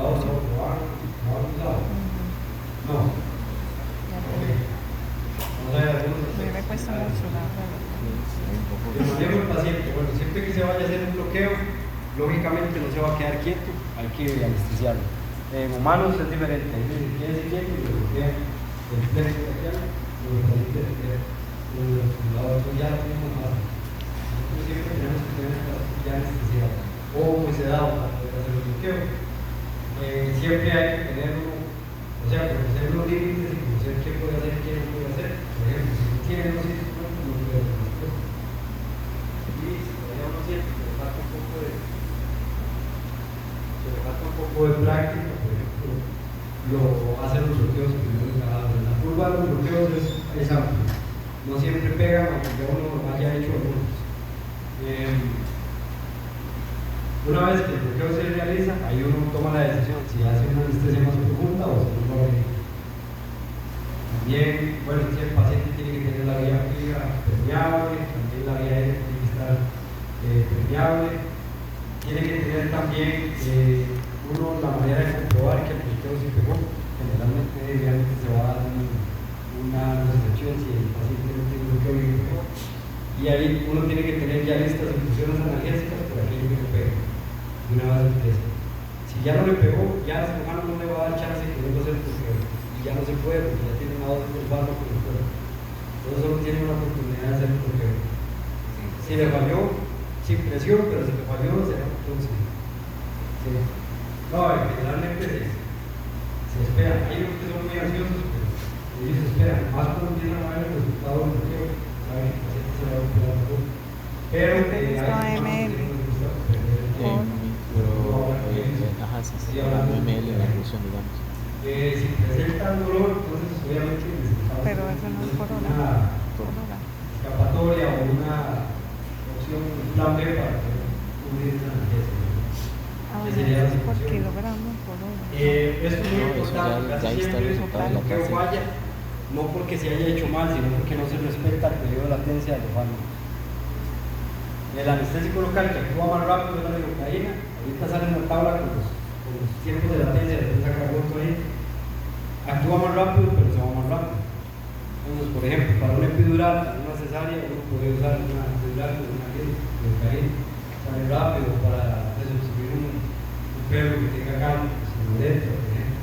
Sale ya en 3 días y ya se despierta las patas.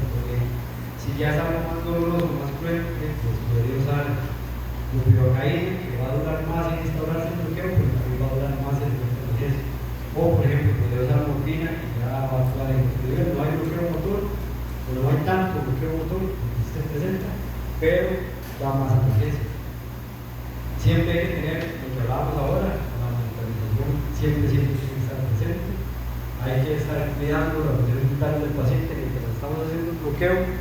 Si no hay nadie más que ayude, como en la parte anestésica, hay que tener un ojo en el monitoreo, un ojo en el bloqueo. Hay que estar ahí también. Lo ideal sería que hubiera alguien vigilando el monitoreo y la otra persona haciendo el bloqueo. Y bueno, siempre tener vigilado el paciente, ¿verdad? Vean, la influencia es muy importante. La influencia del pH, los anestésicos locales, es muy importante. ¿Por qué creen que cuando uno tiene una infección con una muela no lo puede sacar? ¿No? Porque a usted no le da la gana, no es de noche.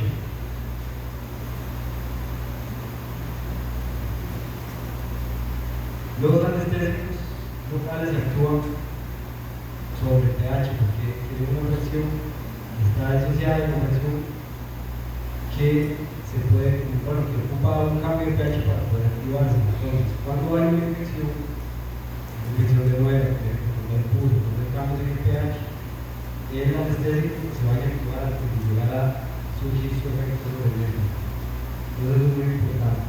Ahora, algunos colegas utilizan mezclas de anestésicos locales, por ejemplo, utilizan lidocaína mezclada con bupi. Hay doctores de mucho renombre como Pablo Otero, que es uno de los papás de los bloqueos regionales de Argentina, junto con otros doctores que recomiendan no mezclar los anestésicos locales. Si se mezclan, se cambia la pKa y todo se cambia. Entonces, en lugar de un beneficio, se le da, no se le podría dar tanto beneficio al paciente. Se cambian también los tiempos de latencia. Se podría mezclar con bicarbonato para que no sea muy ácido, no hay mucho tejido, porque el paciente va a estar durmiendo. Y es muy mecánico, o depende del periodo de latencia, va a pasar muy rápidamente. Esto es muy importante, vean, en la instalación tisular, donde se estila el anestésico local, por ejemplo, en un estado inflamatorio de infección, no es eficaz. Y también reduce la biodisponibilidad del fármaco anestésico, que es un lidocaína o un bupi, por ejemplo, si es una cesárea, porque las crías, una pH no hay una captura, o hay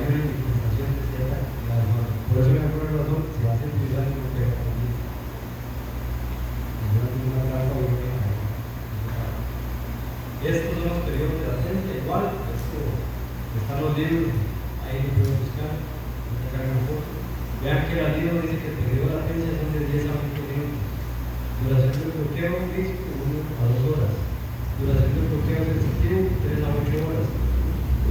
¿Qué es lo que hacen? ¿Qué hora vamos a ir a Cuando palpar? van a hacer una profilaxis, Ya lo hacen un palpamos. bloqueo, hacen el ¿Será que bloqueo no? que hace Ojalá. la Tiene que tres. sangre del diente. O sea, sí me gusta, pero ya ver eso está bueno. Es como si- Ensuciar. Vean la todo. urocaína, De cuando no ya ha mentalizado que tiene que hacerlo, pues Pues lo lo hace. hace, pero ya está ahora ya no. Pero es- Entonces, si yo hago el bloqueo, por ejemplo, un cuadrado lumbar que da analgesia y da visibilidad en toda la pared abdominal y en la parte craneal del abdomen a nivel visceral, si yo hago el bloqueo inmediatamente empiezan a hacer la cirugía, el paciente va a tener restricción. Va a tener restricción. Ahora, el bloqueo si el bloqueo se sigue muy bien, va a pegar, el paciente se va a despertar y no le va a doler nada. Pero ya yo tuve que usar otra herramienta durante el procedimiento porque no había buen plan anestésico, no había buen bloqueo. Entonces eso es muy importante. Los anestésicos locales lo que hacen es inhibir los canales de sodio. Entonces lo bloquean y el nervio en otra vez. Las dosis máximas, esto es muy importante para que lo tengan ahí. Vean que la lidocaína son 6 miligramos por kilo. En perros y en gatos 3 miligramos por kilo. ¿Quién dice que la lidocaína no se puede usar en gatos? Sí se puede. Nada más que la dosis máxima es más baja. A mí Si yo no tengo una sé que herida no en se un puede gato, usar en gatos. si yo tengo miedo Y yo. Sí, justamente. a la dosis por Yo ejemplo, también pensaba eso. Que no se puede usar. ¿por qué se cree que no se puede utilizar? Los gatos tienen un Sí sistema sabía, pero sufridamente no. si nosotros supimos Pero ya salimos de a nivel hepático, todo lo que tiene que ver con la utilización, que es menos suficiente para poder convertir ciertas drogas. Entonces ahí está el hepático si no usan la dosis adecuada. Si no usan la dosis adecuada, no le va a pasar nada. Okay, entonces estas son las dosis. Ahora, de UPI, vean que la diferencia es bastante grande. Son 2 miligramos por kilo en perros y en gatos. Entonces, cuando uno va a hacer un bloqueo, uno tiene que calcular cuál es la dosis máxima que tiene uno por kilo para ese paciente y ver que no la alcance, casi que esté por debajo de él. Por ejemplo, si tenemos lidocaína, vamos a usar lidocaína, digamos para el bloqueo de Royer. Vamos a usar lidocaína. El paciente pesa 30 kilos. ¿Cuál es la dosis máxima que podríamos usar?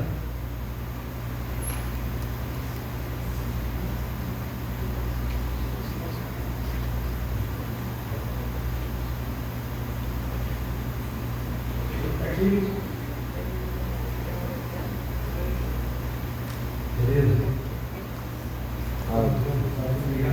Del día. Son 30 kilos por 6, ¿verdad? Que es la dosis máxima.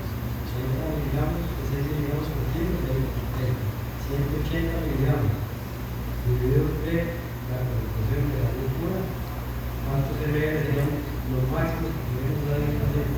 9. ¿Ah? 9. El máximo en ese perro de Roger son 9. Son 9 mililitros. 9 mililitros no los usa uno, ¿no? ¿Qué? De lidocaína lo máximo que se puede usar para un bloqueo. 12 ml cada 6. 6 de la concentración de lidocaína, o sea, de la fórmula de lidocaína por 30 de peso dividido entre la concentración. 6 de la dosis. Para Sí. llegar a la dosis máxima. Ajá. Ve, eso sí me lo sé. Esos que son fáciles. Que son pesos por dosis, digamos. Ahora, ¿qué pasa si hay toxicidad? Si hay, por ejemplo, ingreso de algún fármaco, como la lidocaína, un vaso sanguíneo, vamos a tener problemas severos. Más porque este fármaco tiene su vacío. Es una emulsión de líquidos. Como el fármaco tiene afinidad por los lípidos, entonces lo que hacemos es que administramos una emulsión de líquidos al 20% y va a crear o va a bloquear el efecto de la lidocaína a nivel del sistema nervioso. Pero es el fármaco que no hay aquí conseguido, entonces uno lo que hace para evitar ese problema, por ejemplo, una UPI, es antes de estirar un tejido, aspirar a ver si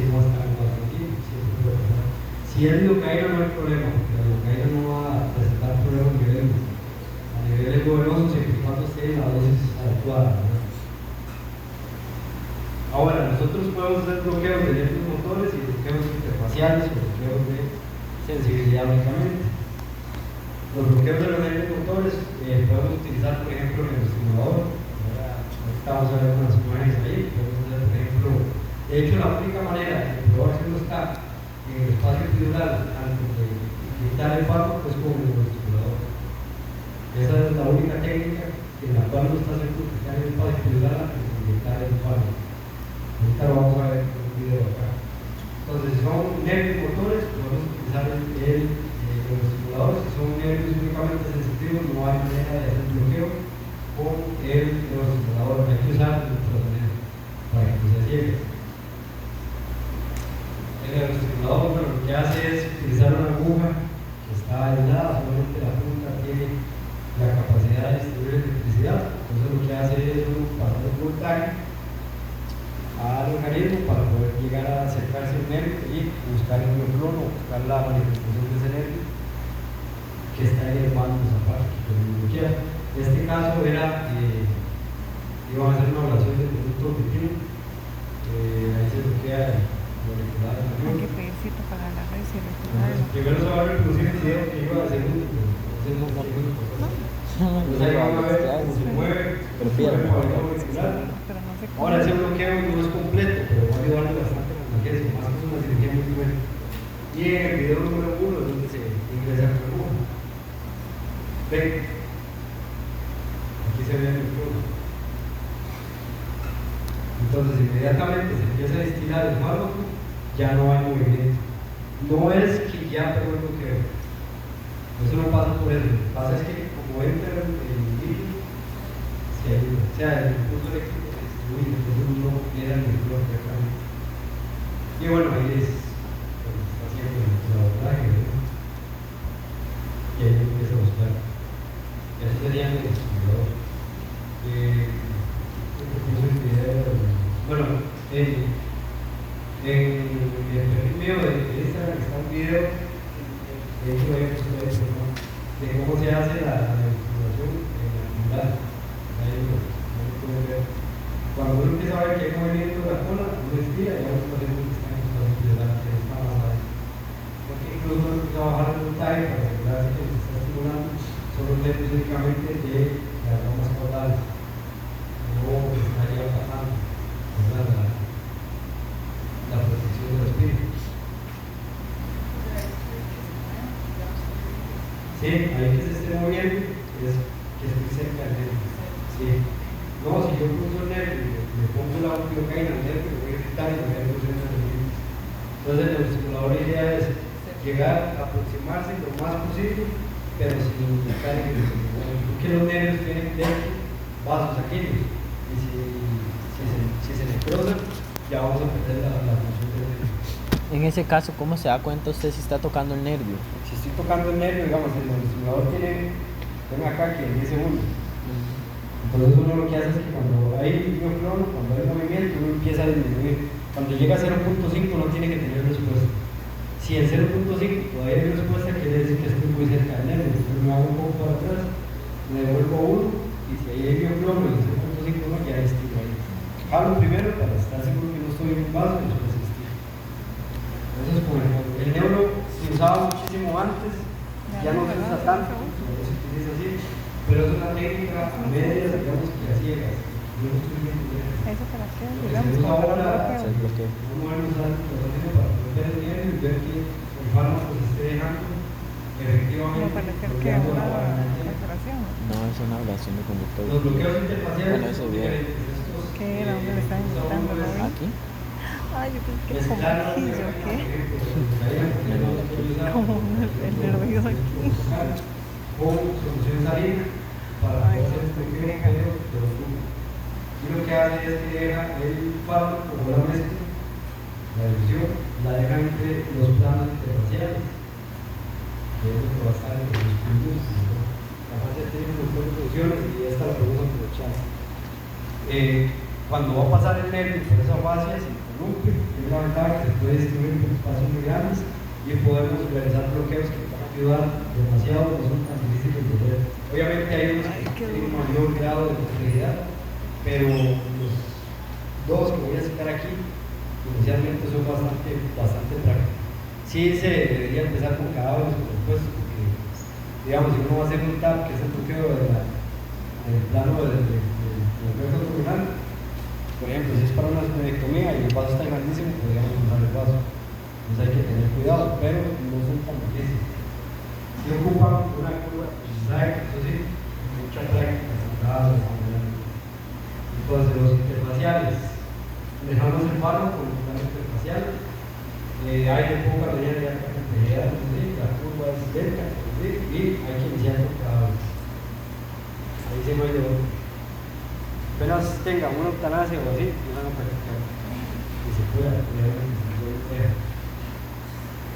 no van a ver nunca ni perros de gato propio para eso, porque no lo hacen cada vez.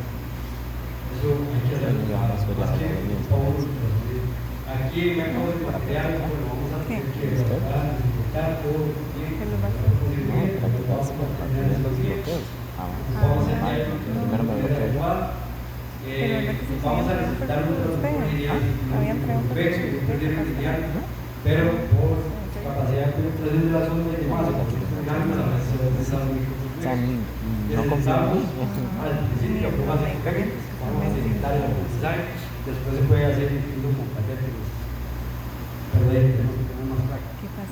Hay que tener una correcta economía, no podemos estar haciendo un bloqueo así.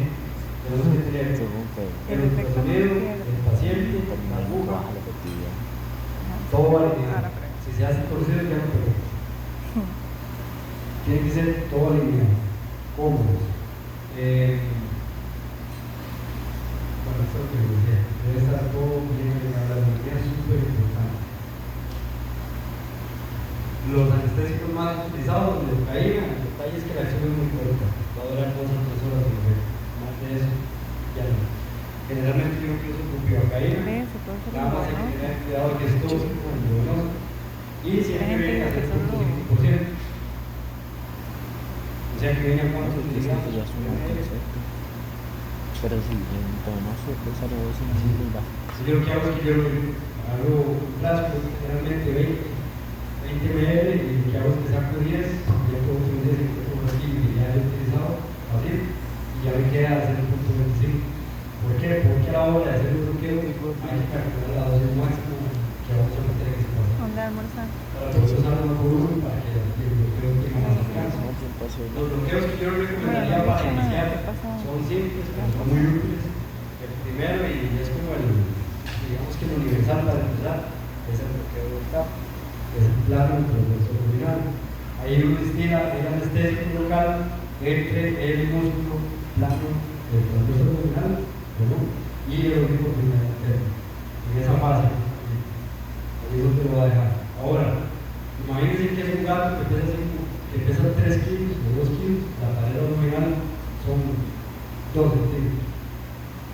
Entonces, el transverso tiene que tener una buena sonda que me permita ver esos 2 centímetros amplios para poder dirigir la aguja y dejar la aguja y dejar el líquido. Ahí se ocupa todavía. Ahí todos los años de práctica, los juegos de no, hay que practicar esa parte muy bien, porque si uno se profundiza más o no se da un plus, ya prácticamente puede usar el paso. O otros juegos. Por ejemplo, en el cuadrado lumbar, que es un más avanzado, si uno se equivoca, pulsa la otra. O pulsa el equivoco. Entonces ya no es bueno, un curso de historia, pero en animales silvestres. Siento que soy demasiado mal en eso. Yo también quiero quería llevar también uno de apenas me salga y logro trabajar y llevar un poquito, llevar el ultrasonido que hace este man que trabaja en LAPSA. Es el bloqueo del plano interfacial del músculo abdominal. Aquí lo que hacemos es colocar el anestésico entre el músculo abdominal y el oblicuo abdominal interno. Es un plano amplio. Aquí podemos ver un cadáver, aquí ya son del empleo. Esto es del libro de del Europeo, de la vida, O sea, caballos también. Claro, Ay, Ajá. no, mi caballo no. ellos lo que hacen es que hacen un bloqueo de cadáveres con luz de mentira y se empieza a ver la distribución de fauna. No es como un área donde yo creo que vaya. Bueno, ¿para qué nos sirve? Para cualquier procedimiento a nivel abdominal. ¿Por qué? Porque se Soy necesita realista, para hacer digamos. Si te quieres, lo puedes lograr. Pero vamos a darle analgesia a la pared abdominal, a la pared muscular, y podemos hacer cualquier procedimiento a nivel abdominal, cualquier VH, espinotomía, laparotomía, laparoscopía, incluso, para que no le duele esa parte. Si tienen el impedimento que la analgesia es únicamente la pared, sí se ha aceptado que brinda alguna clase de analgesia a nivel visceral, pero no se sabe por qué, porque no quiere a todos. Pero sí está citado. Se puede usar para quitar tumores cutáneos, tumores de la mama en esa región y las elecciones, por ejemplo, por mordidas, por peleas, de perros, lo que sea, de gatos. Se puede usar para todo lo que sea abdominal.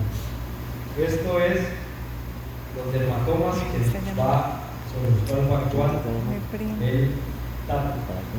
No sé.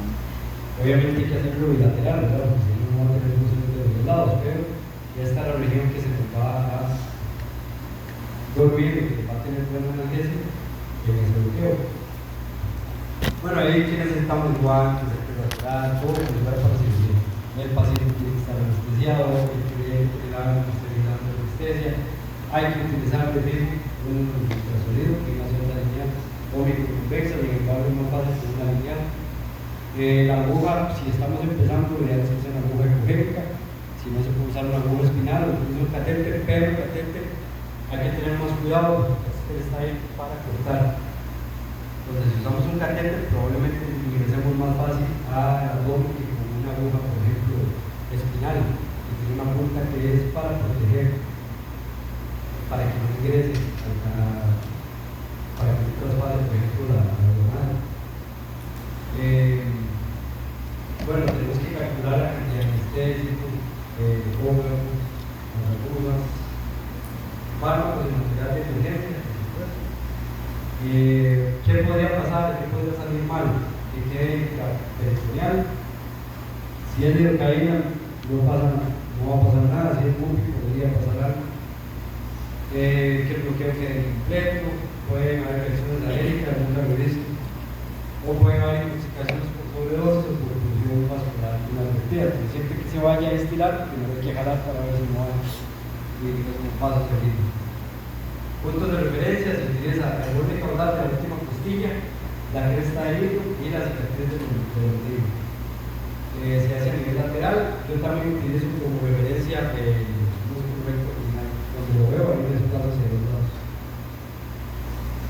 Hay que hacer una punción paracostal, que es inmediatamente detrás de la última costilla, y hay que hacer una punción a nivel del ombligo, pero lateral, antes de la cresta. Acá se coloca primero el transductor. Yo ingreso de línea media hacia lateral y después se coloca acá el diácono. Y los volúmenes, generalmente yo utilizo 0.3 mililitros por kilo por punto. Ya eso es de la dimensión. Ya son 0.2 o 0.3 mililitros por kilo de la bupivacaína, siempre calculando que no llegue a la dosis máxima, porque no la sobrepasa. Generalmente lo que es bupi, casi no uso bupivacaína, porque el efecto es muy bajo. Acá, vean, esta es la zona de anatomía. Aquí lo que tenemos que reconocer es el peritoneo parietal. Aquí está el transverso abdominal, aquí está el oblicuo abdominal interno, el oblicuo abdominal externo, y aquí está la grasa y la piel. Esto generalmente los pacientes que ojalá viejitos y pequeños, esos centímetros, 1,5. Entonces hay que tener la pericia para poder meter la aguja hasta aquí sin llegar a ingresar en el peritoneo. Acá se ve la aguja, vean cómo se ve el eco, es donde está reflejando el eco, donde se pierde la línea completa de la aguja, y acá es donde se estila el fármaco. Lo que buscamos es ver esta disminución que se está haciendo aquí. Ahí lo que hace es que uno separa esos dos músculos, estirando lentamente el anestésico local y quitar la capacidad. Yo utilizo esto de referencia, eso es lo que todos tenemos debajo del punto de gas, el 2 por unidad, los cuadritos. Ahí está, uno los busca y cuando está ahí, la realiza y ahí llega a encontrar el plan. Yo siempre me utilizo. Siempre veo y ya no voy a dejar. Incluso hay un bloqueo que es más corto, más sencillo de la vaina del recto, que es para, por ejemplo, corregir una hernia umbilical. Eso lo puede dejar el anestésico local justamente aquí y está haciendo que se duerma únicamente en el lugar de la hernia. La anestesia regional lo que hace es, antes si había que, por ejemplo, bueno, me dice, si había que sacar una mano a una persona, tenía que usarle, ¿cómo se llama? Como un pañuelo, no el nombre. ¿Cuál? Sí, pero bueno, tenía que poner un pañuelo y dormirlo todo con una buena. La anestesia regional lo que hace, lo que busca es eso. Si vamos a corregir una hernia, por ejemplo, a nivel umbilical, únicamente esa parte. Si vamos a hacer una amputación de una falange, yo voy con el brazo, ya no sé, hacer un poco más profundo. Aquí, por ejemplo, en este bloqueo si ocupamos un volumen alto. Entonces uno lo que siempre tiene que hacer es calcular la dosis máxima admitida para ese paciente. De 0.2, 0.3 mililitros por kilo por punto y hay que sacar la dosis máxima para ver si se puede utilizar. Este caso es un paciente que tenía una hernia reumática. Las hernias reumáticas son agudas, todo bien, llegan muy mal, pero se conforman muy bien. Este era un paciente que tenía 2 meses con la hernia, tenía más líquido que aire, que había atrás, ya estaba compensado, pero en el momento que uno empieza a poner la anestesia, todo se mueve. Ya no hay que gustarse, ya se debe no está funcionando. Entonces en ese momento hay que empezar a hacer un poco de cosas. Pero en ese caso, en ese yo sé el bloqueo del plato, y ahí se hizo la conexión esta, la hizo de la basura callada.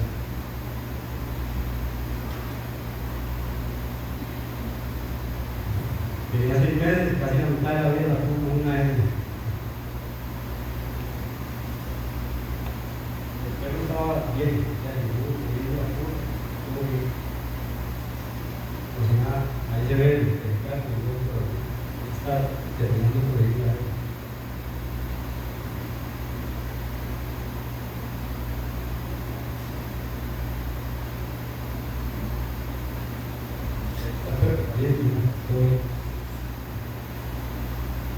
Y eso fue en la noche, igual moviendo la cura, todo bien. Es una cirugía bastante invasiva, ¿verdad? A pesar de que no sé si se bloqueó la línea de incisión. Se está llama. Era fallando, ¿no? La que estaba esperando. Bueno, obviamente en ese caso de usar la mecánica, yo no me explico cómo puede hacer esa cirugía. ¿Eso está ahí? No se me pareció. No se puede. Ahí uno llama a alguien que tenga su ventilador, que haga las cosas que no se puede hacer. Igual que la paroscopía. Qué picho va a quedar. La cirugía de la paroscópica, Pero no me encanta eso. ¿Es eso? ¿En cirugía? Aunque sea un ventilador, sencillo y normal. Yo tenía en ese momento el uso portátil ahorita, no tenía la otra máquina grande, pero es un ventilador mecánico, así es que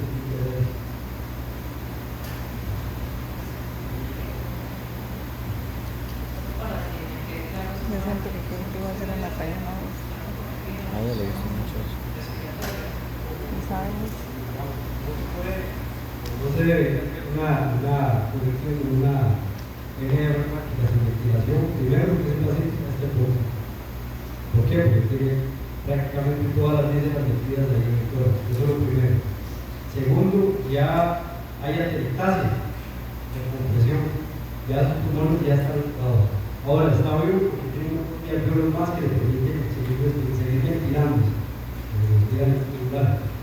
Hay un montón de líquido también. Digamos, en ese caso, ese paciente, la doctora Tayana le sacó cualquier cantidad de líquido, un montón. Ahora, uno se cansa también. Si uno está ventilando con una mano, mentiras que va a terminar como empieza. Es una cirugía. Si la hace una persona muy bien entrenada, muy buen cirujano, como la doctora, dura una hora. Si la hago yo, dura uno, 3 días. Es demasiado, se dura mucho. Y todo eso va a aumentar. Nosotros 3 horas casi. Entonces, si yo estoy ventilando manual, ya rápido y lo voy a. Ahora, otra cosa que ya no nos dio este curso. una presión a la cual debe trabajar. Si no es así, yo creo que estar bien cada vez que yo veo el paciente aguanta, no se puede. No debe. Y por ejemplo, si yo tengo una hipotensión, que de hecho pasa, cuando se empieza a corregir la aire, el paciente se desequilibra, yo puedo ir a poner 4 horas, usar una fase de emergencia, y solo estoy yo haciendo la anestesia, que va a seguir funcionando. El cirujano me patea, se ve divertido, está ocupado, no se debería hacer, no es correcto. Y en APA no se debería hacer porque lo que utilizan para poder insular el peritoneo es dióxido de carbono, que por difusión va a pasar por detrás de los vasos y va a salir por medio de los pulmones. Entonces, si estamos llenando el peritoneo con dióxido de carbono y va a salir por la respiración, yo no estoy ventilando bien, entonces el paciente va a estar intercambio, se puede vasodilatar y se puede morir.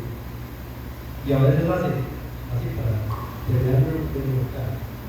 Laparoscópica, sin ventilación y sin cardiografía. No se murió porque no se ocupaba. No se puede. O sea, eso está mal. Si lo hace, pero no está correcto. Eso no se debe hacer.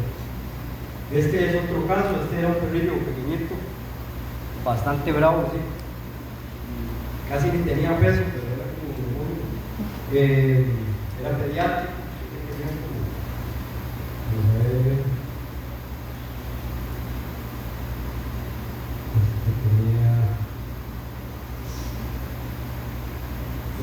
Casi que una rata. Creo que tenía, vamos a ver aquí, creo que tenía como 1 mes y algo. El bicho se tragó esto. Esto es lo que está dentro del estómago. Esto. Aquí está la pared del estómago y esto era un juguete ahí, claro, no fue eso, no fue nada. Era más grande que el estómago. Entonces igual, ellos han ocultado, porque no se puede tampoco anestesiar exageradamente, no se puede hacer sin maduro. Obviamente no se puede hacer, se puede hacer sin pequeño tampoco. Ese no es lo que se llama Lucas.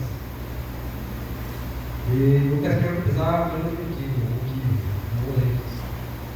Esta es una rata. Ahí no se ve, no le dan melón. Ahí estoy haciendo el bloqueo, aquí se ve la aguja. Y aquí van a ver donde se hace la deducción, donde se hace la deducción, ahí se separa la fase y ahí queda destilado este local. Vean, este es el estómago y este es la aguja.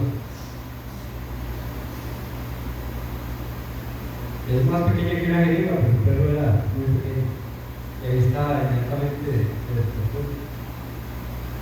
Ahí después siguió llegando y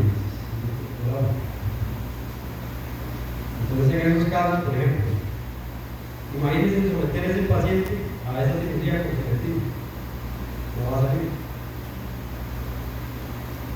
Así que es mejor hacerlo en la no va a salir bien. Ahora, obviamente, hay que manejar muy bien el dolor. En ese caso, no use infusiones, use nada más que su programa y lo que el paciente ahí estaba recién despierto, se fue a la casa y se fue a convertir en ese también lo hizo Tayana. El otro que funciona muy bien es el bloqueo de los nervios intercostales. Este lo podemos utilizar para hacer cualquier cirugía que vamos a la cabeza. En este lo que hacemos es dejar el anestesia local detrás de la costilla, donde va el pump, donde va la vena, el nervio, la arteria intercostal. Está protegido por sí, está detrás. Entonces ahí lo que hacemos es llegar y dejar el fármaco y observamos la arteria donde baja, ahí ese es el signo para estar seguros que estamos en el lugar correcto. Igual las mismas indicaciones para este son coracotomías, cualquier cosa que tenga que ver con tórax o incluso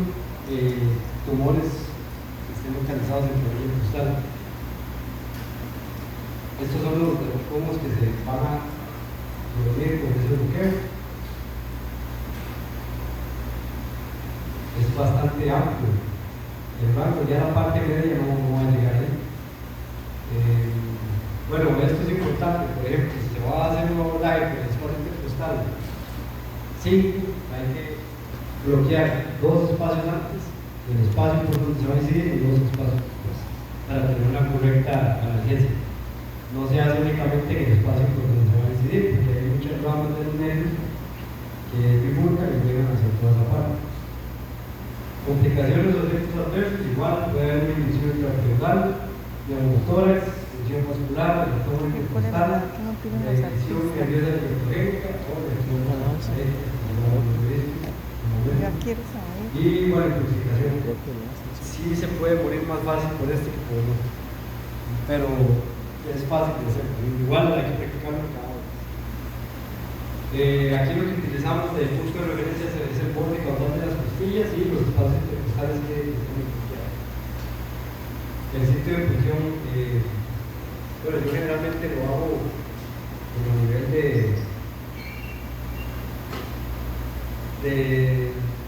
tal vez como el tercio superior de la escápula. Acá podemos ver la anatomía, aquí está la costilla, y lo vamos a ver la zona acústica.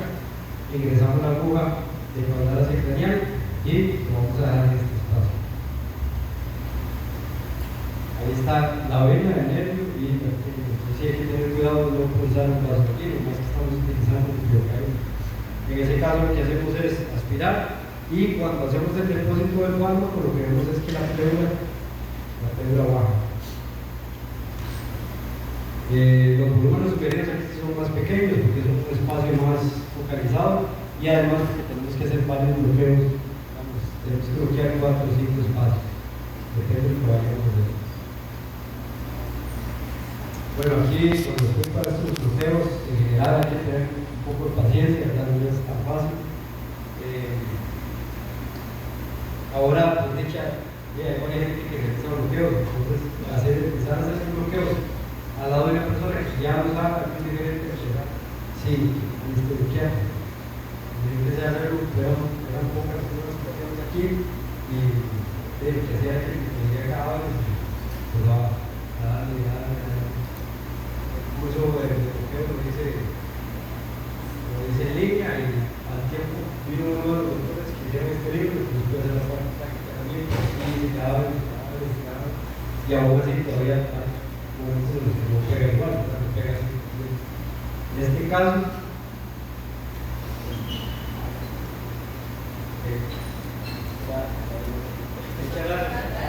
Hoy ya están jalando.